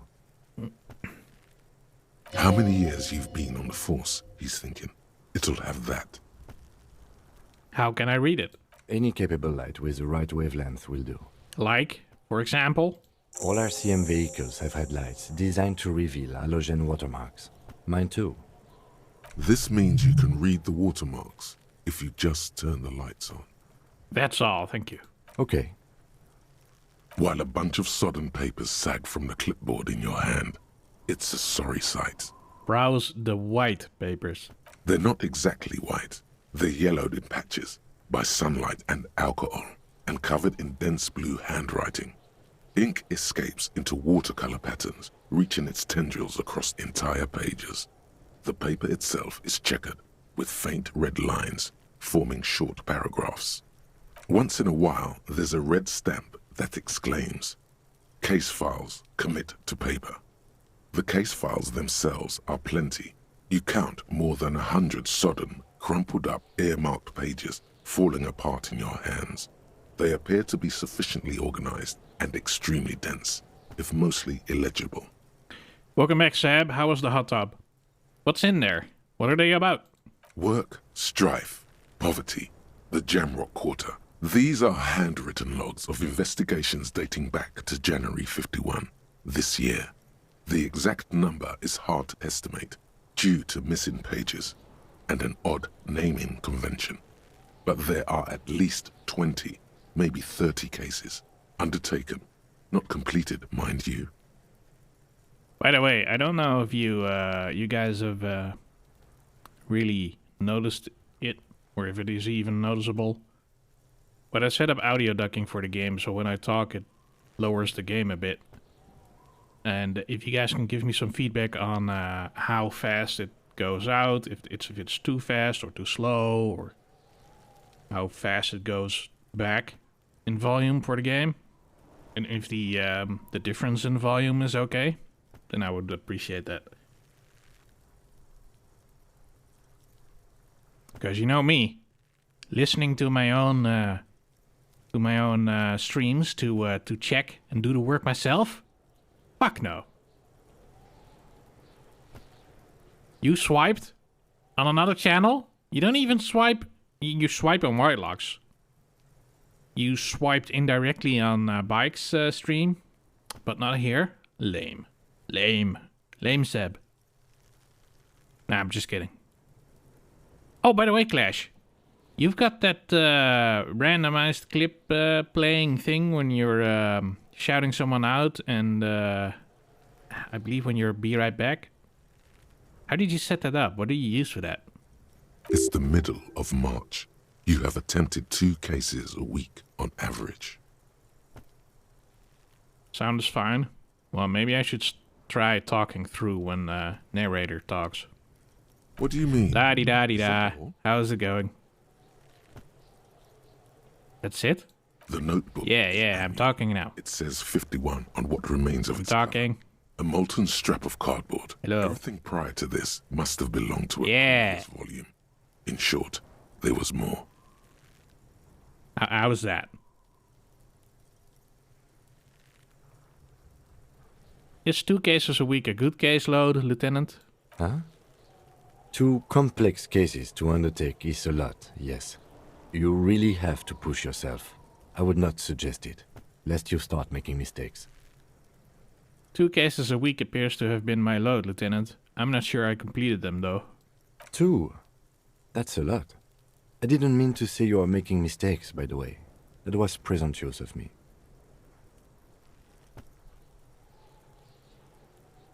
A nice brisk pace, the way I like it. I burned out all right. I'm sure I made plenty of mistakes. You can't hear the game? When I talk, you mean? It's too aggressive? Alright, hang on.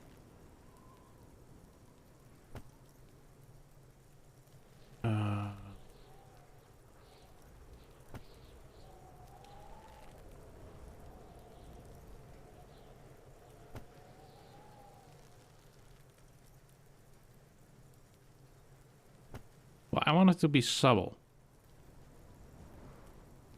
Because I try to have it set up so my voice in the game is around the same volume. But when I talk through the voice actor, I'm trying to do it when it's something important.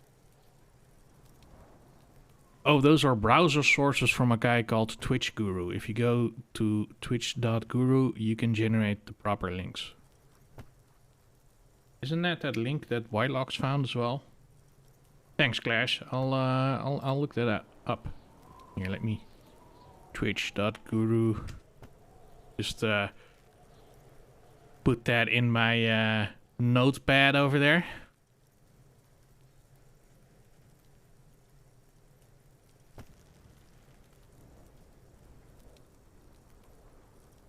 It's okay. We all make mistakes.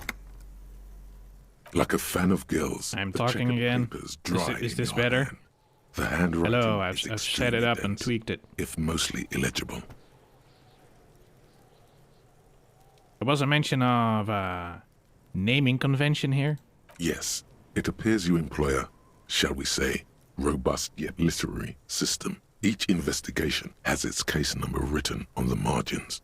Yet, still more tellingly, most are accompanied by a name.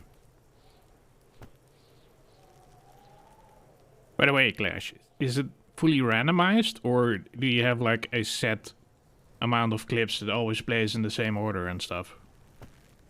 And does it automatically add clips? Is it just like you put in your channel URL and then it will just fetch whatever clips are there, or do you have to put in the URL for each clip that you want it to play? A title, one might say even. One that draws inspiration from snoop fiction and vespertine cop show staples. Oh my, and they're written in capital letters too. Yes, all caps. One is called The Next World Mural. Another, The Square Bullet Hole Murders. Another yet, The Unsolvable Case. More? Others appear more light-hearted. The guys on a couch in an unexpected location, and the murder at the Ukar Parlor. Even the rare article-free collapsing tenement. Murder features prominently throughout. It's going to take an effort to piece these case files together, but it can be done. Once you're done inspecting them up close.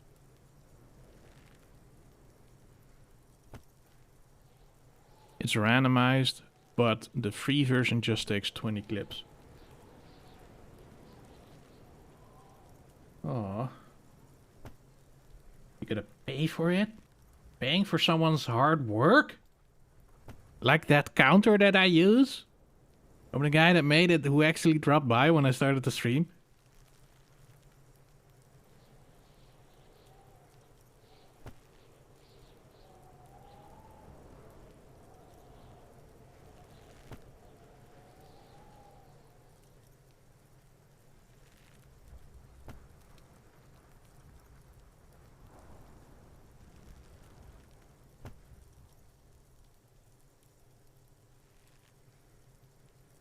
Oh, it will already play the clips in that browser as well. Yeah, I've only got 6 clips at the moment. Because no one makes clips on my channel. Boo.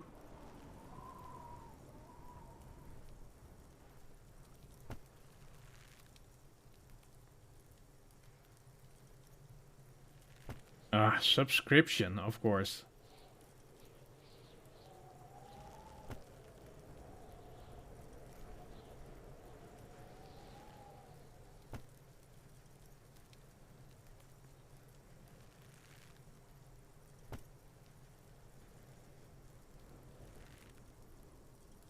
Alright, cool. I'll check it out more later, after stream. Sub to the channel. Is that how it works? Alright, I couldn't find a price.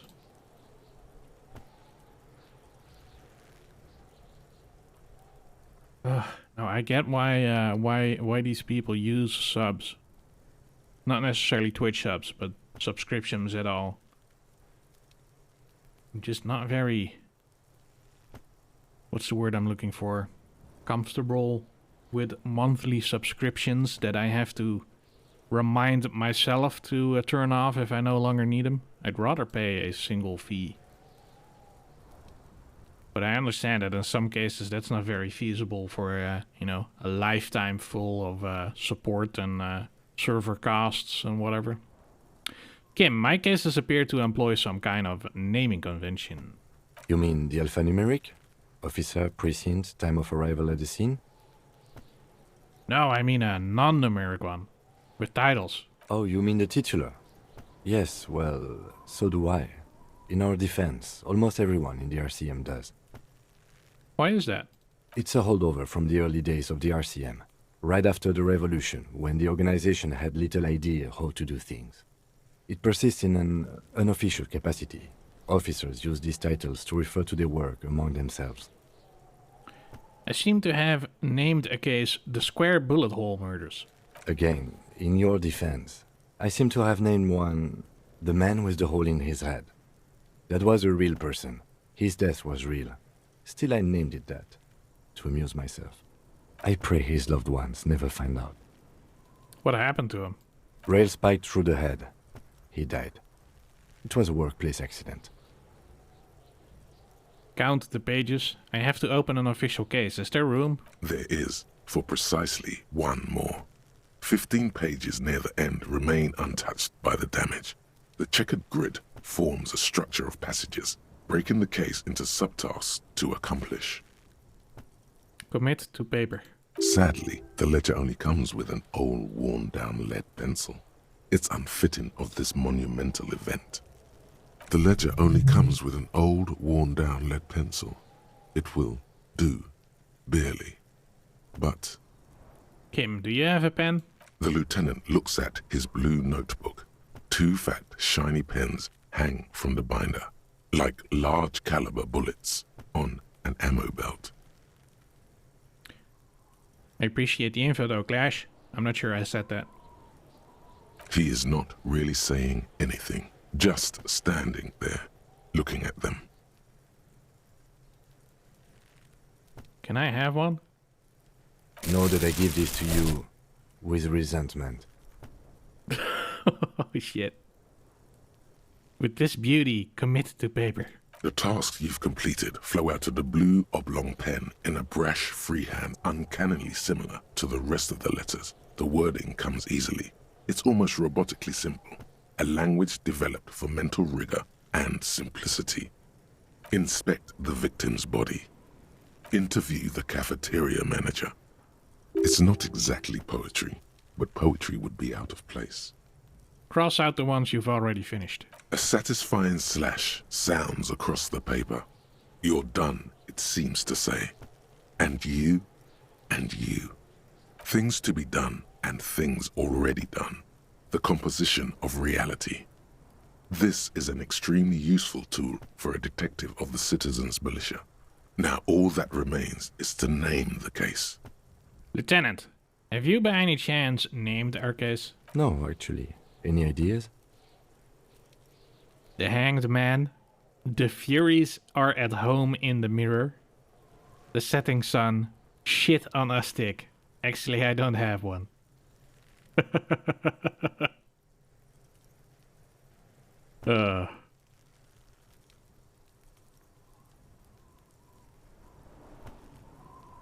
Yeah, the mix it up bot is completely free, isn't it? Or is there a paid version, and if so, what do you get from that? The Furies are at home in the mirror. Furies? Yes, well, I don't know. I have to be honest, I'm not experiencing the internal strife that it refers to.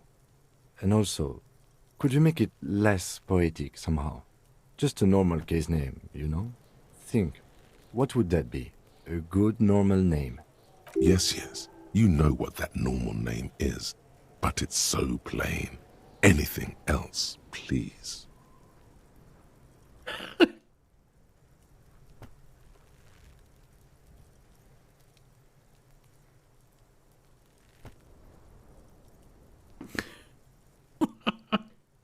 No, we already picked that one. God damn it, White Locks and Seb.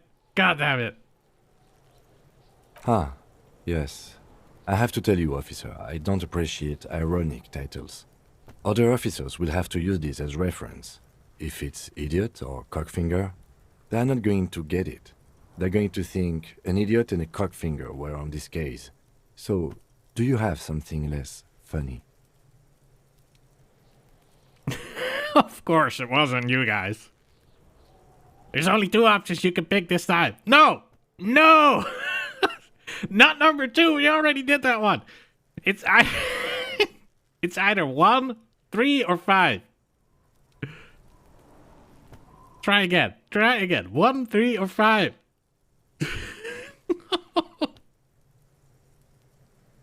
God damn it. Oh, I don't know why I am using this plugin. You guys suck. Okay. It's a good name, but it has one problem. This case has nothing to do with the setting sun. At all. It has nothing to do with that, so something more concrete, perhaps? Do you have something concrete? Mundane, usual? Usual is boring. We don't do that. 1 or 5?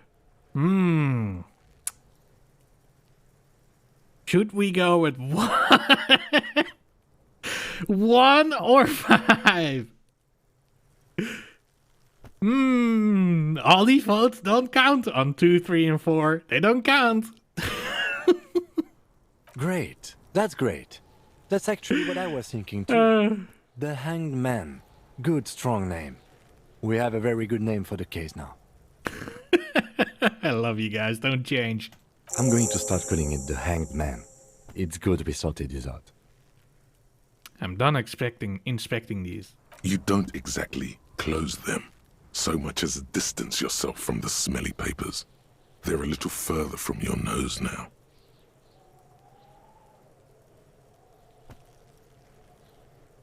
Browse the yellow papers. In the back, you see thin, translucent copy of paper. Some neon yellow, some bright red, all covered in boxes, like marching armies. These look like official forms, waiting to be filled out. Then rip them from the binder and hand them out, according to type of form. What types of forms are there? 3. The topmost are misconduct fines. The middle ones are station calls. And the bottommost are field autopsy forms. Each is easy enough to make sense of. You don't have to be an intellectual giant to do police work. Misconduct fine. A monetary penalization ranging from 20 to Penal. 250 real. Severe cases allow for 1,000 real, but that requires special paperwork. The details of issuing these fines are spread out over the rest of the fields.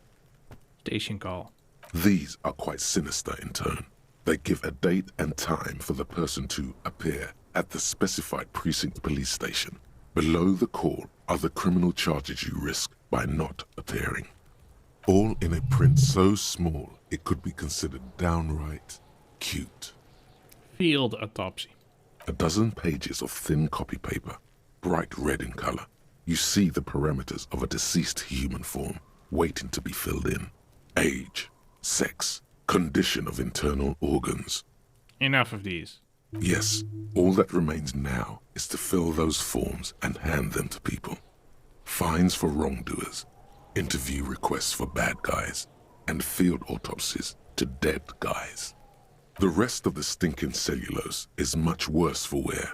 Being sandwiched between the board and the rest of the paperwork must have spared the fragile copier paper.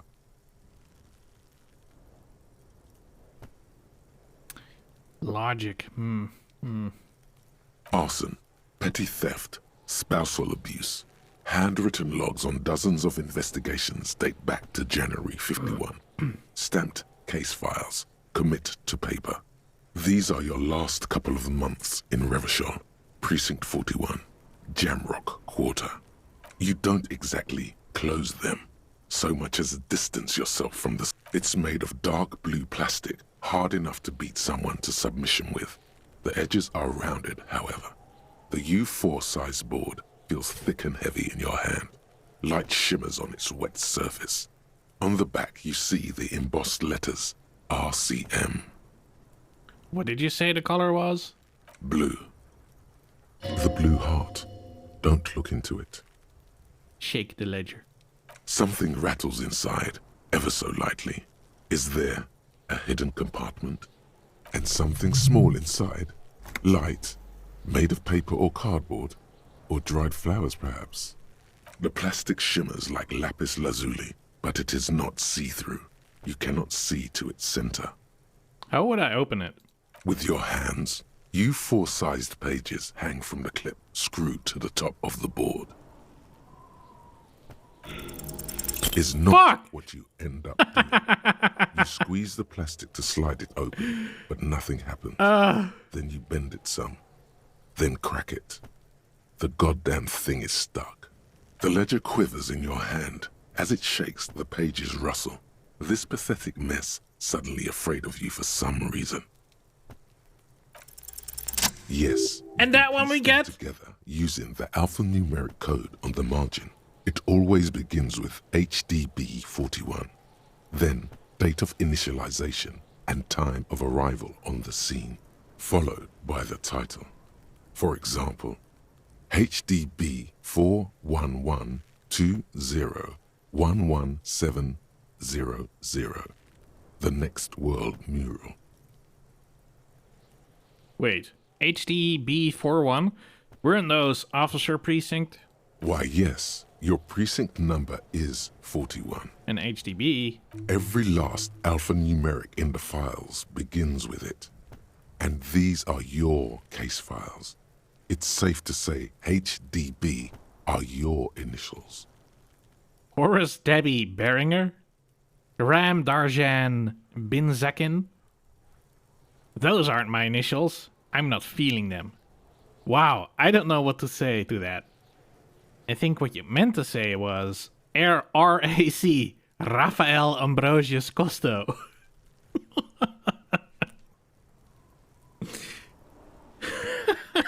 Oh, God.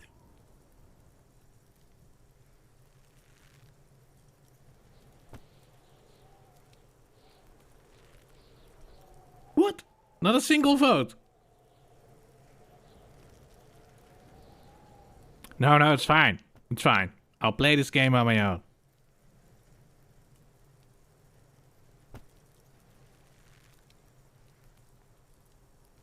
No, the alphanumeric begins with HDB. Good. How long does it take to read one of these Raphael stamped cases? Actually, I'm ready to admit I'm not Raphael and go on with my life. Fine. It takes about half an hour for you to piece one together. Mr. Raphael, which one do you want? This one is relatively easy to reconstruct. Overnight on 1202, a graffito, nay, a mural, appears on an 8-story tenement overlooking central Jamrock. The building is a sparsely inhabited ghost tower, part of a failed real estate development called Grand Couronne. The mural is enormous. 2 silhouettes, a man and a woman, are kissing. The text cut into their form reads, "True love is possible, only in the next world. For new people, it is too late for us. Wreak havoc on the middle class. People call it that thing and that fucking thing. It's visible for miles. In 2 days, the station's complaints desk gets clogged with requests to remove the bummer. You and your partner are assigned to the case. The graffito crew is easy to track down. Only the bell lettrers have the literage of industrial paint to cover the surface. One of the graffito artists is rumored to be rich. They take responsibility for the execution, but not the design. The ideologue of the Next World Mural, as the crew calls it, remains an unknown.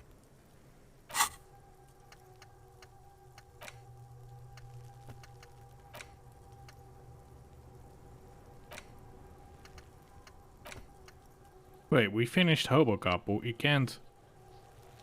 Okay, we gotta get out of this dialogue first, I guess. Wait, do we ever find out who came up with it? The case files do not show you finding the author of the design. The crew agrees to clean up after themselves. However, your partner, JV, is against the removal, citing public support for conservation.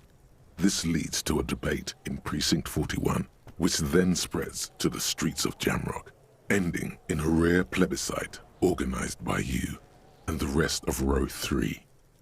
The 9,000 people subjected to the mural's message, all of Lakeside, Central Jamrock, and Villalobos, plus half of the eminent domain, participate in the vote. Although the case begins with what appears to be a lot of rambling on the streets as to how juvenile and stupid the mural is, given a choice between two options. Remove the mural, it is wrong. Keep the mural, it is right.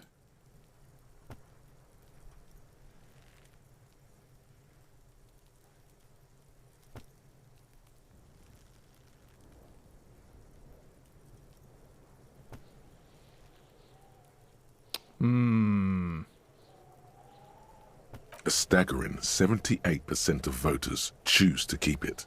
Turns out the opposition were a loud minority, and that love truly is possible in the next world for new people, and it is too late for us. What options do you guys get when I press the other button, by the way? We tried that before and someone took away my health. Someone did.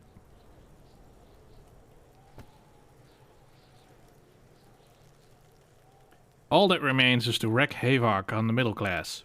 The middle class are not to be blamed, it's human nature. I like it, but can't we wreak havoc on other nations instead? I must have voted, and possibly even lobbied, to remove the thing because I don't believe in that rubbish one bit.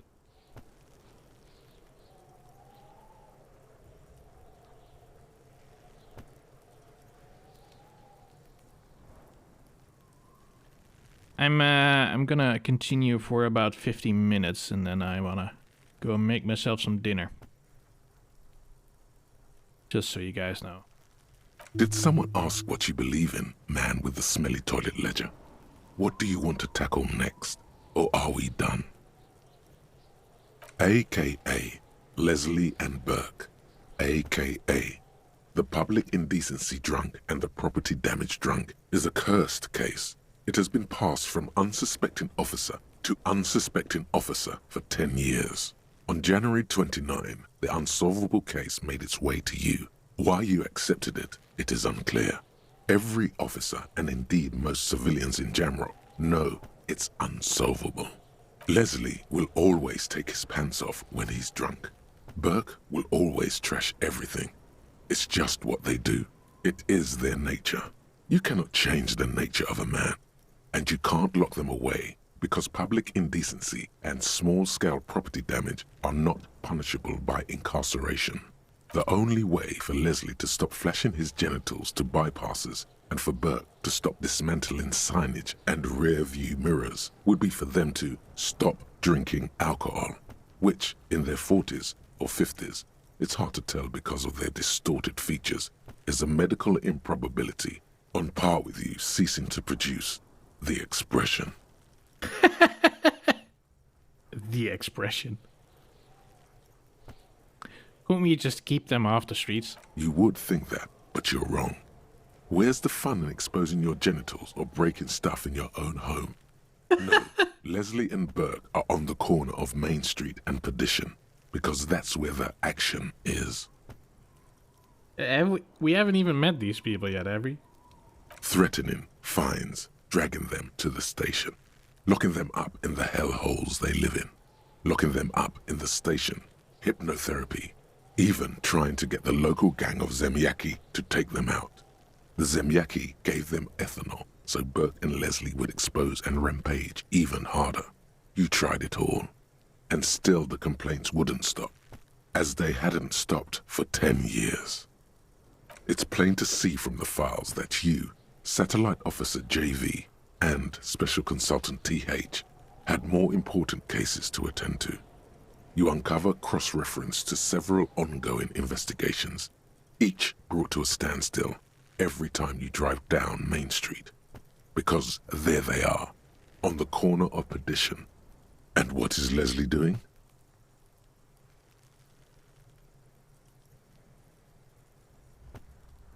Fuck. I've got the concentration of a sieve. Yeah, Leslie is the one that does. Good, you're learning. If the files are to be trusted, that's all there is to it. That and Burke breaking things, and the fact that they're both drunk. But then again, so are you. The case becomes considerably less comic one day when Burke takes a swing at your ledger. He must have it confused with the property he likes to damage. But the joke's on him. You're drunk out of your mind on potent Pilsner. You slam the hardened plastic board in his face. Then you proceed to beat him unconscious with it. Goddamn. In the process, the ledger sustains Thanks, Seb. damage. The compartment within, reserved for permeable documents, is jammed shut.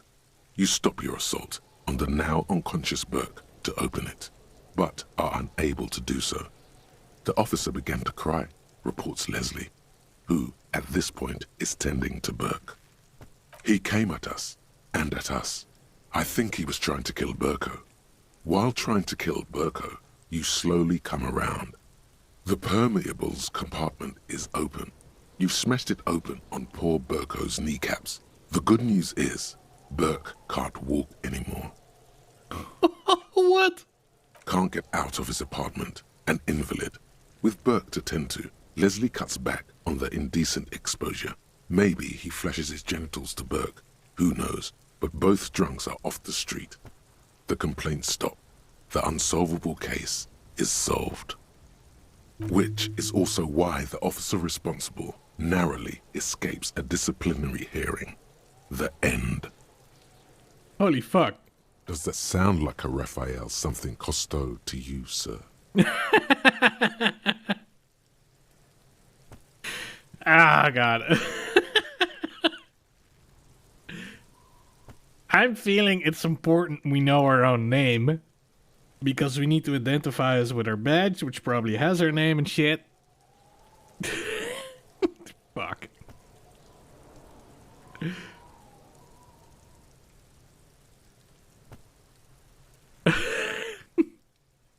Sounds like mods on my channel. I think you have them confused with some other people. Like the mods on my channel. Fine then. You've earned it.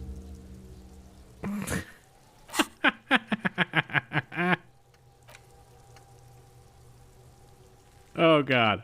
Detective Raphael Ambrosius Cousteau. When you say it, it feels like you're taking a bite of lemon meringue while sitting on a terrace on a seaside cafe. On a cool summer day in Sur-la-Clef. It's everything you're not. You haven't created many things during your stay in Martinez, but you've created this. A fancy, sophisticated name that makes you sound intelligent. And that no one seems to acknowledge. Don't you feel like you deserve a reward for coming up with something so special? And what would that reward be? Sorry.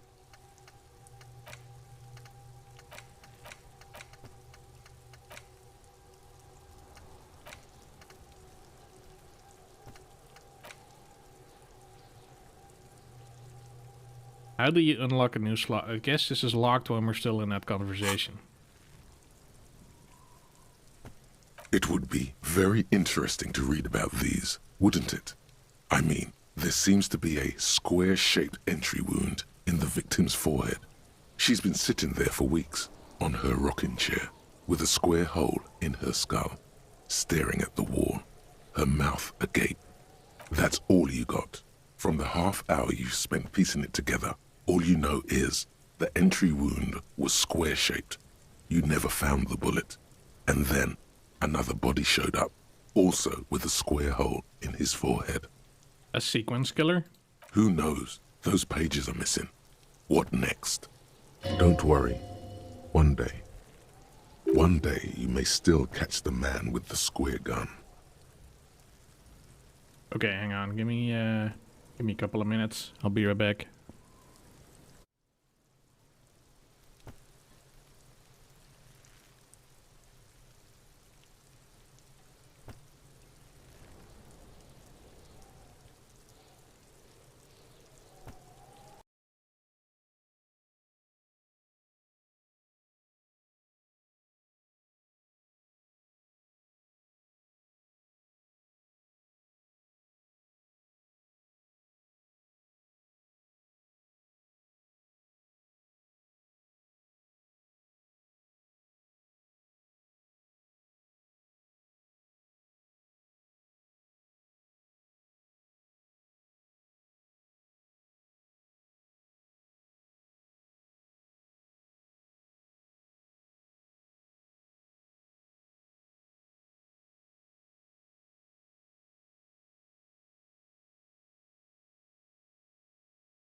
Yo, I'm back.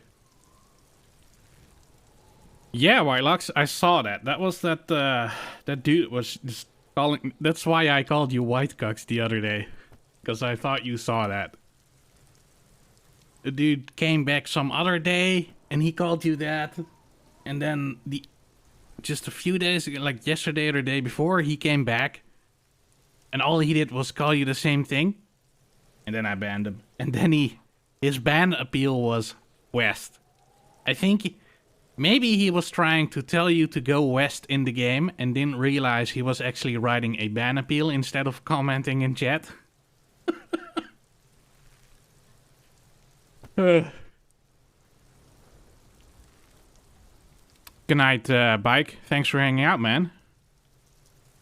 It was good seeing you. Did the logo go in the corner yet? Oh shit. Oh shit. Almost. That was almost.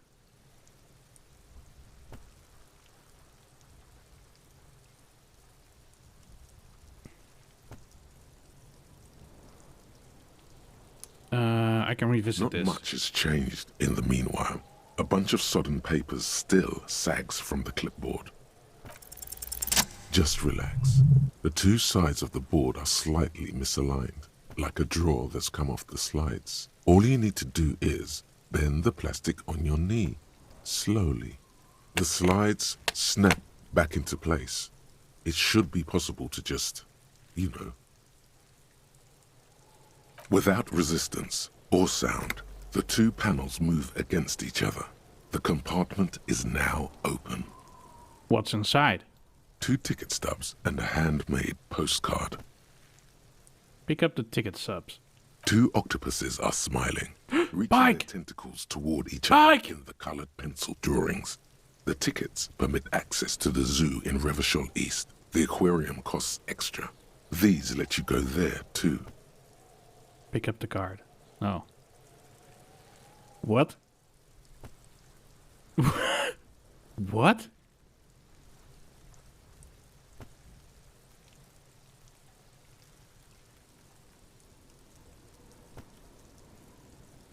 Thin wax paper has been glued to a piece of cardboard.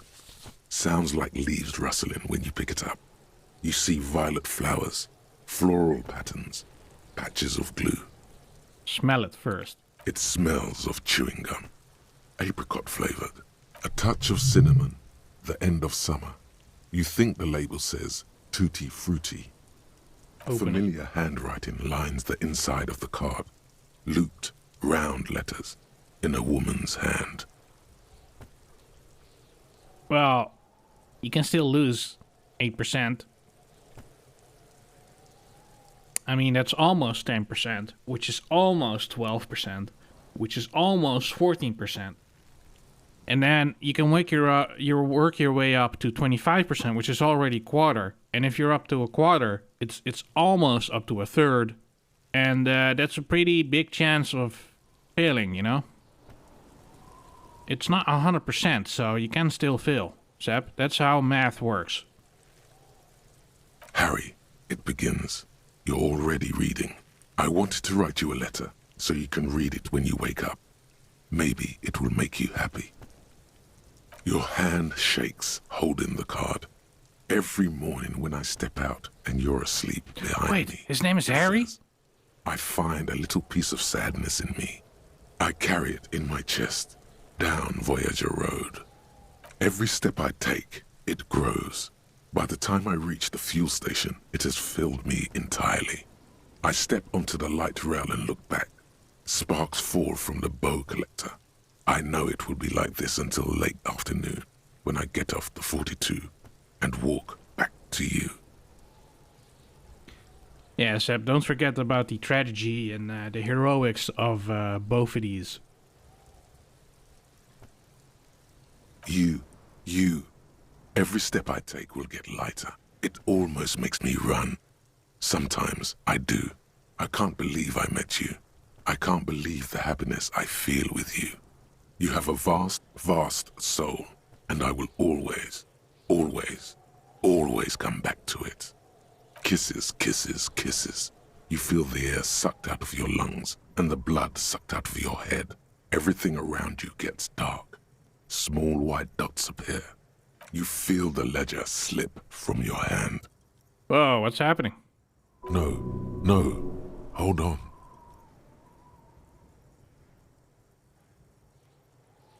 To what? There's nothing. Detective, is everything all right? You fall sideways.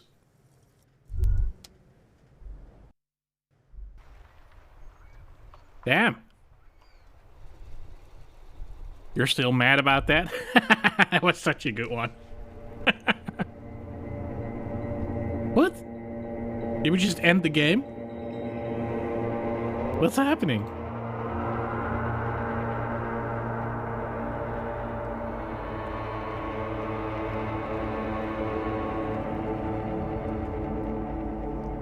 There is nothing.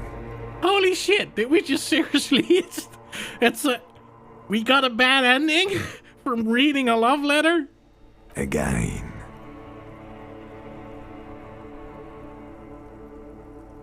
Nothing sad, brother. No treachery. Maybe not. Just blackout. Well, almost nothing. There is the ground below you. That's still there. And the small light that's on, fluttering, somewhere in the basal ganglia. Who's that? That's me. Blue eyes, that's me. And who was that? Who was what? He speaks of the sickening longing, the unwell emotion. Even in the darkness, he's grasping for it.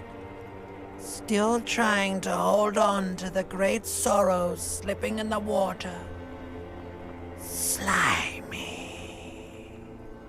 Yeah, that's the stuff. Here in the paleo-mammalian cortex, we call it the shadow. Because it's always there. Tell him. Ah, yes. In the olfactory system, they call it the apricot chewing gum scented one. It's unhealthy of them to linger on it so. But as they say, what do you do? Smelled so nice. It didn't smell nice. It smelled like betrayal. This voice acting, man.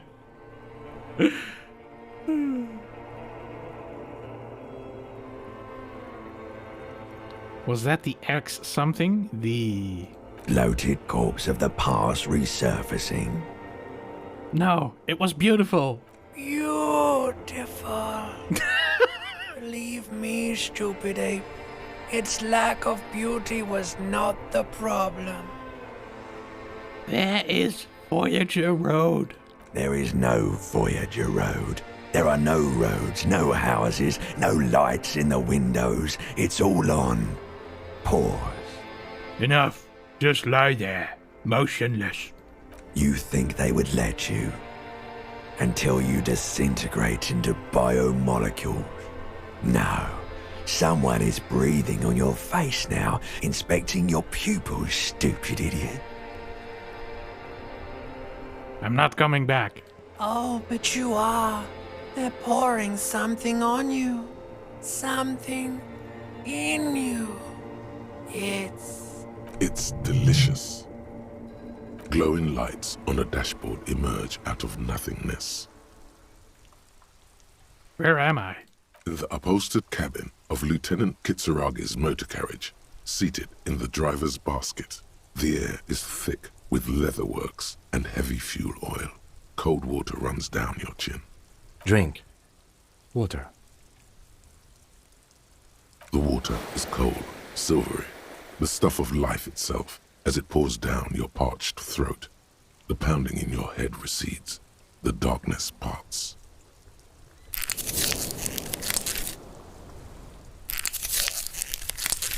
Drink. You haven't drunk water in 2 days. Did you know the human body is not made to survive on alcohol alone? You need a secondary form of hydration. With greedy gulps, you down half a liter of cold water. Some of it spills on the driver's seat. The lieutenant pays no heed to it. What happened?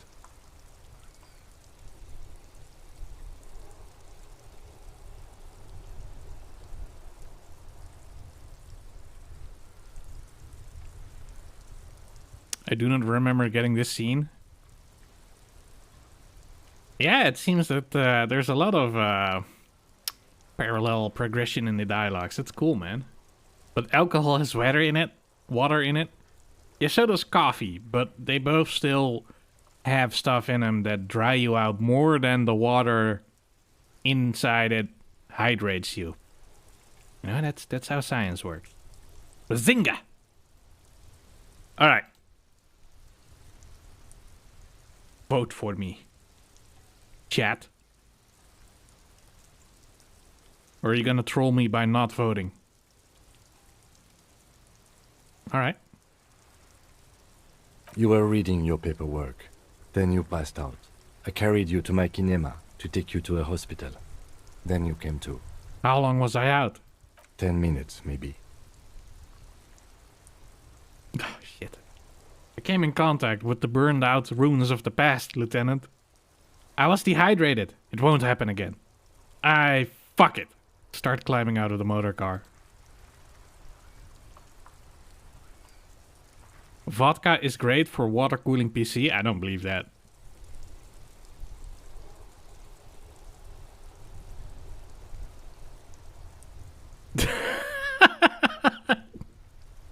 Are we doing this again? No. That does sometimes happen. Ledger of failure and hatred. You dropped these. Are you okay to proceed? Let's solve this case. Good. The Ledger of Failure and Hatred is a special item that can be used both as an interactable and a tool equipped in your held slot for skill bonuses. Find it under the Tools tab in your inventory.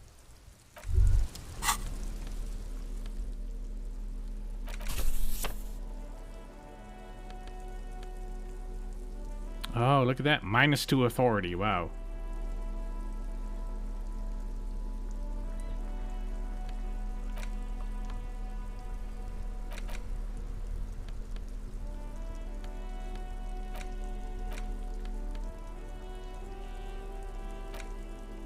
It's just a racist mug. What's there to read here? Not much. There's quite a lot to read into here, actually. Look at all that content. Oh boy, here we go. What are you going to say about a broken, tossed-away mug that you dug out of the garbage? This is the content that we come here for, guys. I gotta click all the things. This mug is an example of prejudice. I'm going to use it as an example of what not to do. I'm going to push this into the face of every merchant I find and tell them, this is your inane ideology. The mug will be useful. By denouncing it, I can earn political capital to mask my badass hustling. i.e. fraud and embezzlement. The mug didn't belong in the trash. It was just a funny mug. Can't anyone laugh anymore? Holy shit. TOS. Yeah, this game is great because even if you fail a roll, you get something cool out of it. And it's funny. Yeah, I agree. I love it, man. I love it when games... when you fail something, it's still giving you content, you know? You can still go forward with it. And they give you different experiences. Well, naturally, this is my first playthrough, so I don't know the other options of what they do myself, but... Yeah, exactly. The failure is not a negative thing, it's just part of the experience, and it will bring you a different branch of the tree that is the game.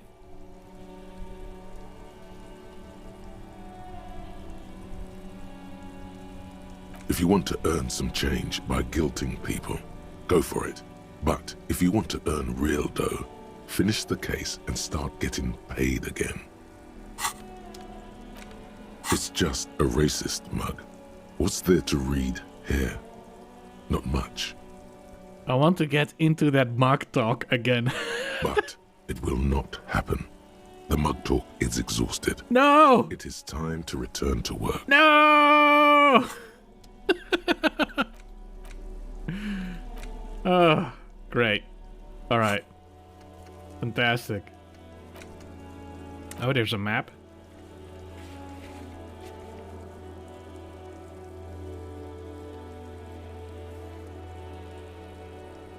Acquire a copy of the city map. I have to find that first, okay. Hobocop. Here we go, guys. Ah, that's gross. Look at that. Technically, Awesome. You wouldn't be a cop anymore, but a hobo. That would mean game over for the cop chapter of your adventures. But who knows where the hobo part takes you? To the bar? The old L'Assommoir? To the pier or the sewers? To Le Royaume, where for 300 years they interred the dead. You could plunder royalist crypts for long-forgotten triple malt bourbon, then fight the Arden-Macan beast that lurks the bottommost sepulchres. The secrets of the city are all yours at last.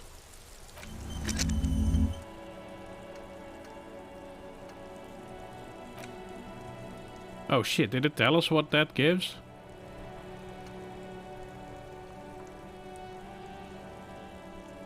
Bonuses from the top. Reveals extra special collector's edition tear bottles on the map. More money from selling tar. Tear. Learning cap for Shivers raised to 6. Oh man. Ah, this is great. How do we unlock these? Unlock new slot to research the thought, but how do we unlock the slot?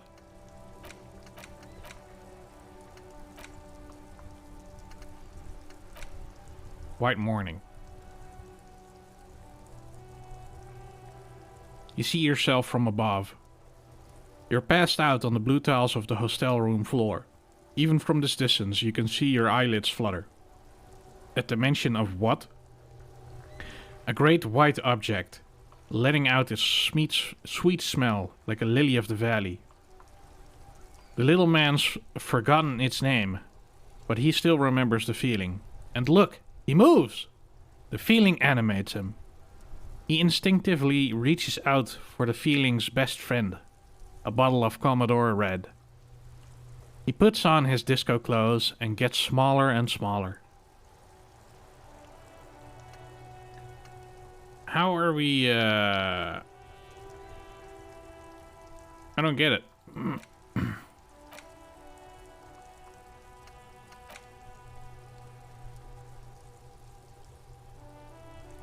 Does it cost a point? So instead of leveling up a skill, we have to invest one of those level up points into this.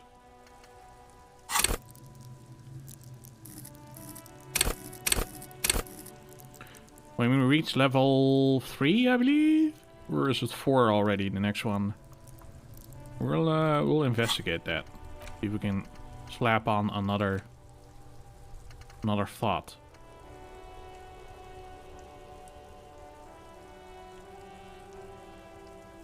Lost Ark give you fill bonus when you fill honing. It's such a great game, right? Yeah, you right, Seb, you right. Maybe you have to progress in the game. Maybe, but I mean, look at it. It's the same diamond icon that you have in these skills here.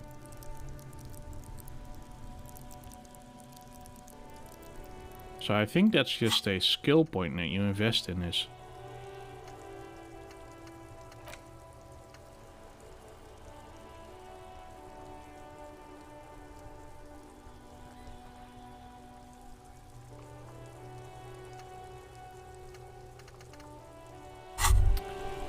Hear that? Magnesium. That's what you're lacking. The lack of magnesium has you slouched. So there's a lack of magnesium in me? Yes, and it's critical. Look at yourself. You're practically devolving into a fish due to the lack of magnesium in your bloodstream. I need to mag it up? You need to get so magged up. You've probably had 2 heart attacks and a minor stroke already, and the only prescription is insane amounts of magnesium. You're saying I need to become a magnesium-based life form? Yes, if you want to live, you need to evolve. You need to transcend the carbon barrier. Go to the apothecary and buy insane amounts of magnesium. It will reverse the damage to your circulatory system. Alright, we need to find a apothecary. Oh, that's hilarious. Come on.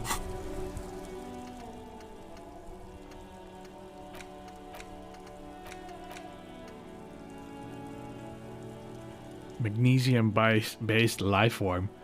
It is generally understood that human beings are carbon-based organisms, fusing little carbon tubes together to form complex, mushy structures capable of thought, love, and locomotion. It is also known that these structures sometimes like to take the edge off by consuming ethanol, amphetamine, etc. In such cases, it is important to supplement your body with magnesium. Tired? Mag it. Down? Mag time. Liver damage? Maximum mag! Some people say magnesium doesn't really do anything and you just need to quit. What do we tell them? What do we tell them, chat?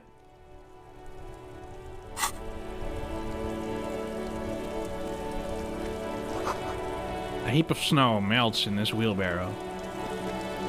Where do we get a map of the city? Fuck the police. Alright. Pigs go home. The street name is illegible. Closed for winter. Please use main entrance.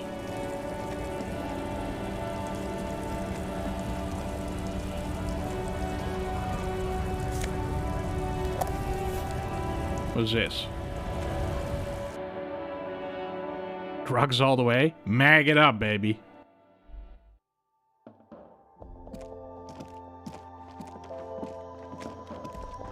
The tear machine stands in the corner.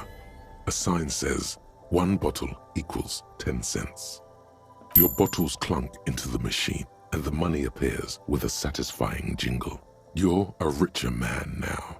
You're 100% sure you got special Hobocop money for that tear. At least 100% extra tear money. If the numbers on the machine told you otherwise, it's a lie. Mazovian Socioeconomics. Man, the artwork is so cool. 0.000% of communism has been built. Evil, child-murdering billionaires still rule the world with a shit-eating grin. All he has managed to do is make himself sad. He is starting to suspect Krasmazov fucked him over, personally, with his socio-economic theory. It has, however, made him into a very smart boy with something like a university degree in truth. Instead of building communism, he now builds a precise model of this grotesque, duplicitous world. Left-wing dialogue options give +4 XP, but visual calculus and authority get -1.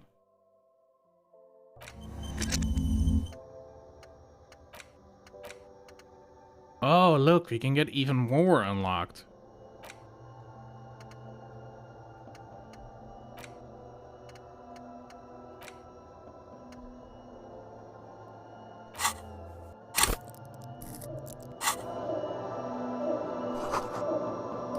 A melancholy pop song plays on the radio. You see several packaged raincoats fill a low shelf beneath a display of croissants and juice bottles. The raincoats are transparent, except for the big Fritta slogan on the back. The packages are small, discreet, sloppily stacked, making them easier to take unnoticed. No need to worry about knocking over a display. God. What is what? It's a raincoat. If you want to buy one, then it's only 4 real. She taps on the glass counter. The raincoats patiently awaits purchase. Her attention is drawn to the raincoats. Stealing one undetected will now be more difficult. -1 asked what it is. Okay. I'm not sure we need one right now. A small cabinet on the wall is filled with Let us various vote. medicine bottles, nasal sprays, and blister packs. They all bear the Saint Baptiste Pharmaceutics logo. Just ask me if you need anything from Saint Baptiste. We don't stock prescription meds, but we do have Nosafed, Duramine, Magnesium, and Hypnogamma. What do those products do? I'll get back to the raincoats in a sec, alright? I don't know. Let's see. Nosafed is a nasal spray. Duramine is a really good painkiller. Magnesium is a dietary supplement. Hypnogamma is... I don't really know what Hypnogamma is. I guess it makes you feel less shit. It's recommended to use after lots of partying, studying, or exercising. Can you be a little more specific? No. Sorry. I'm not like a doctor or anything. Nosafed heals +1 health. Duramine heals +3 health. Magnesium heals +1 morale. Hypnogamma heals +3 morale. Who is Saint Baptiste? Saint Baptiste. You know, the pharmaceuticals company. Saint Baptiste Pharmaceuticals. The one that sells meds out of Saint Baptiste. That one. There. Do you have any ammonia? Yeah, there's like an ampule somewhere. Alright, we need some ammonia for the corpse. Okay. Don't, like, overdo it or something. Okay, here. I hope Saint Baptiste makes you feel better or something. Oh, fuck. These just heal our stats, so we're fine for now on that.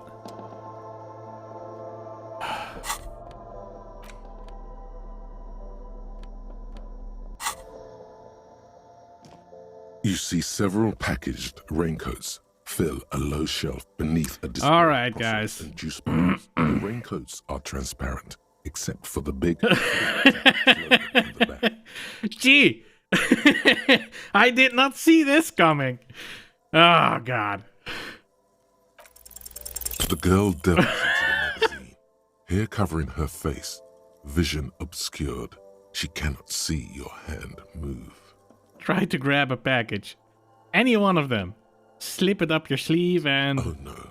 I said don't let it fall out with a thump. What did you do? Did you?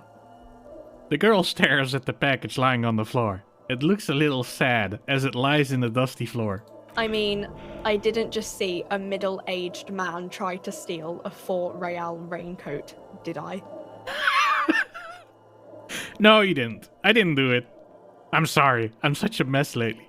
Don't judge me. I needed it for an official police investigation.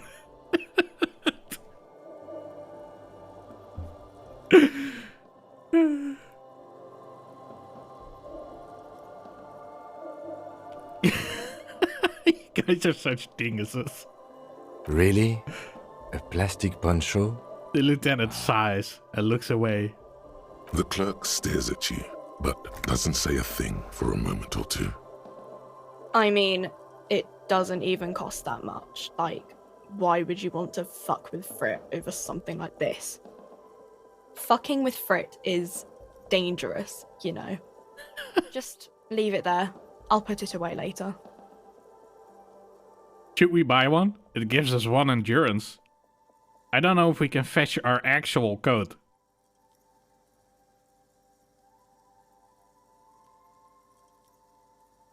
Are we buying this, guys?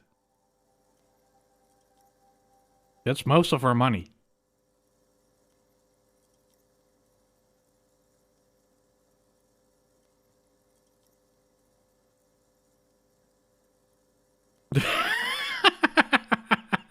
Fuck. You. Oh. What is what? A raincoat? You know, like the one you tried to steal earlier.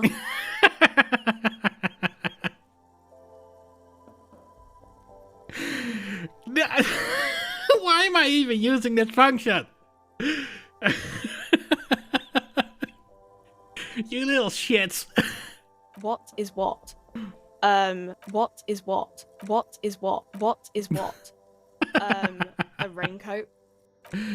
No, fine. We'll leave.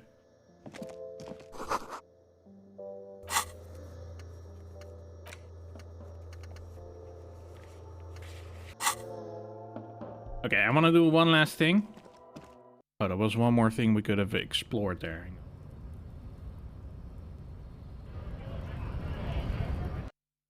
I want to look around where we already went to see if we can find new bottles now, because that would be funny.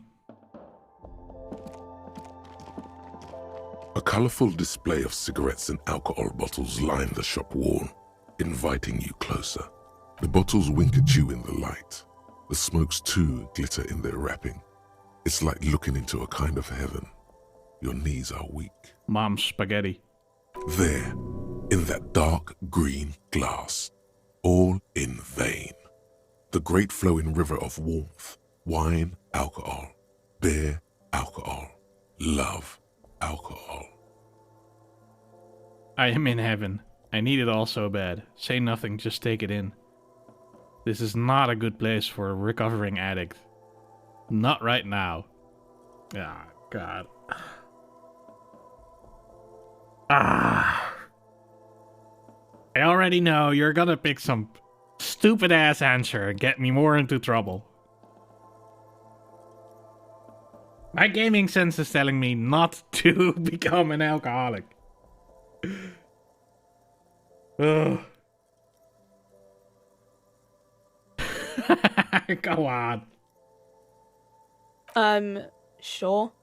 If you want something, I can get it for you. Just let me know and pay and stuff. Oh, pay and stuff. All right. But I'm obliged to inform you that both alcohol and cigarettes damage your health. But I guess you already know that. We do have fun here. Sab, I agree. I love you guys. Oh, this is so fun. Please, tell me more about these products. The Pale Age vodka is special, I guess. It's stored in pale for a couple of years, which makes it super expensive and super strong. What a spill. You know. She shrugs, uninterested in explaining it further.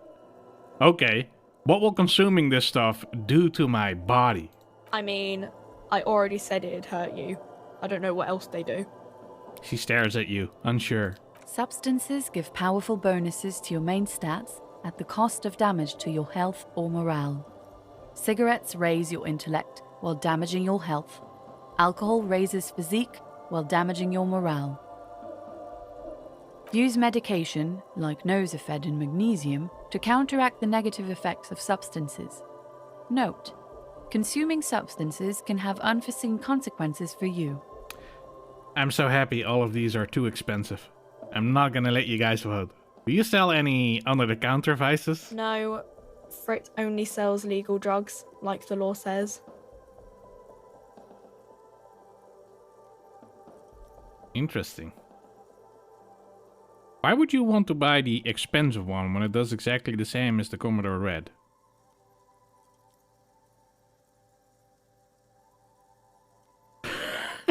No! I need that money, guys! I will choose leave, I promise. No, you guys won't. You're not getting this one. I want to check for bottles first.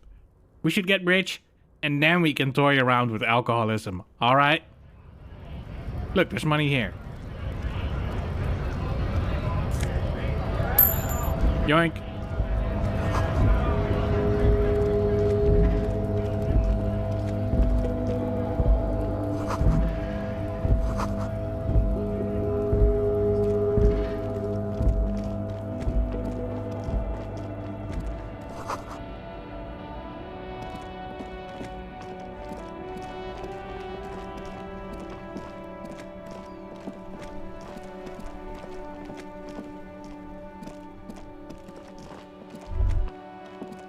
Oh, what was that?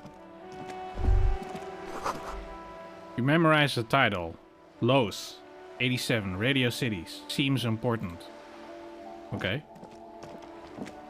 Secrets. We found secrets.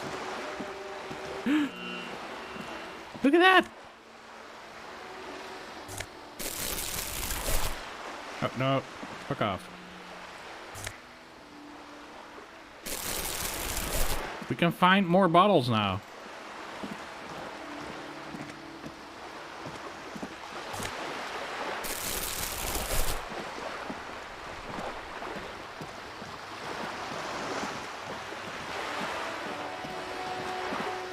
No, don't talk to him. Oh shit, I should have looked at it before picking it up. I was interested in the price. This is how we're gonna get rich.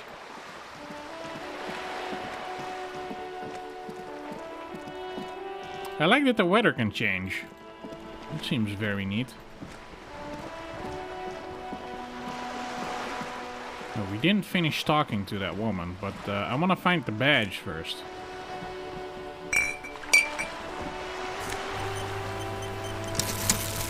An autosave at that moment, that's ominous. You used to collect bottle caps as a kid. Were you preparing? Preparing for, you know, the inevitability of post-apocalyptic life?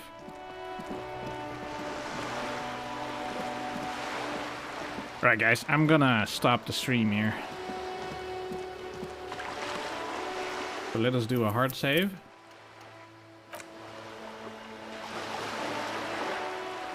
And then swap through this.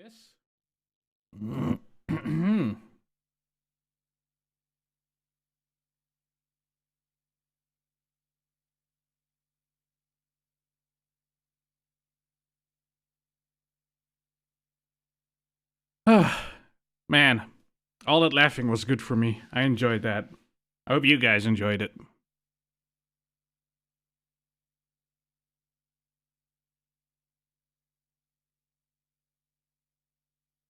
'Cause that was a lot of fun.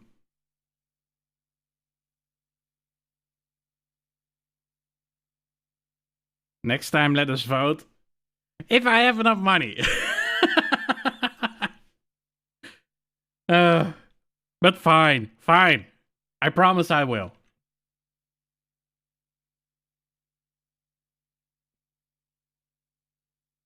You didn't get scammed!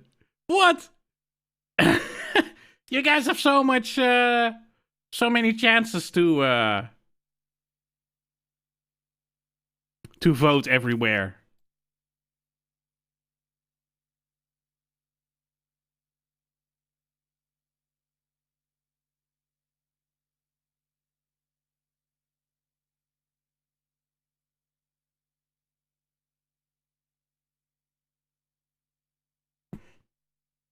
We got used to corrupted votes anyway.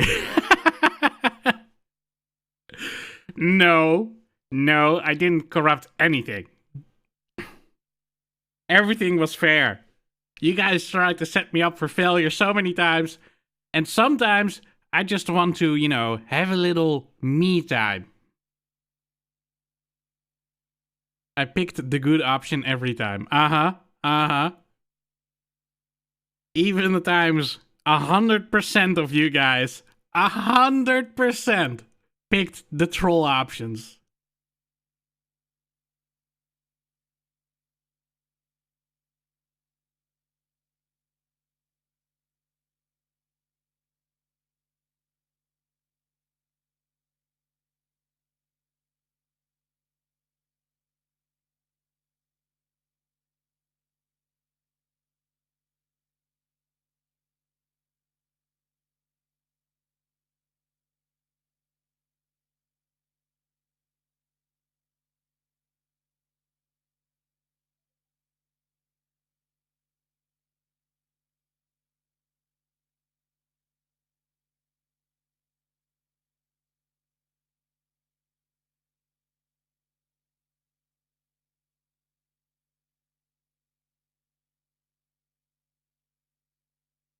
All right. That was a lot of fun. Thanks everyone for watching. I don't have any raid targets right now. So I'm just gonna quit. I'm gonna eat something. Don't you guys forget to eat something too if you need to, and hydrate. which is important. I had kidney stones. I can tell you it's not fun. And I hope to see you guys next time. Love you guys. Later.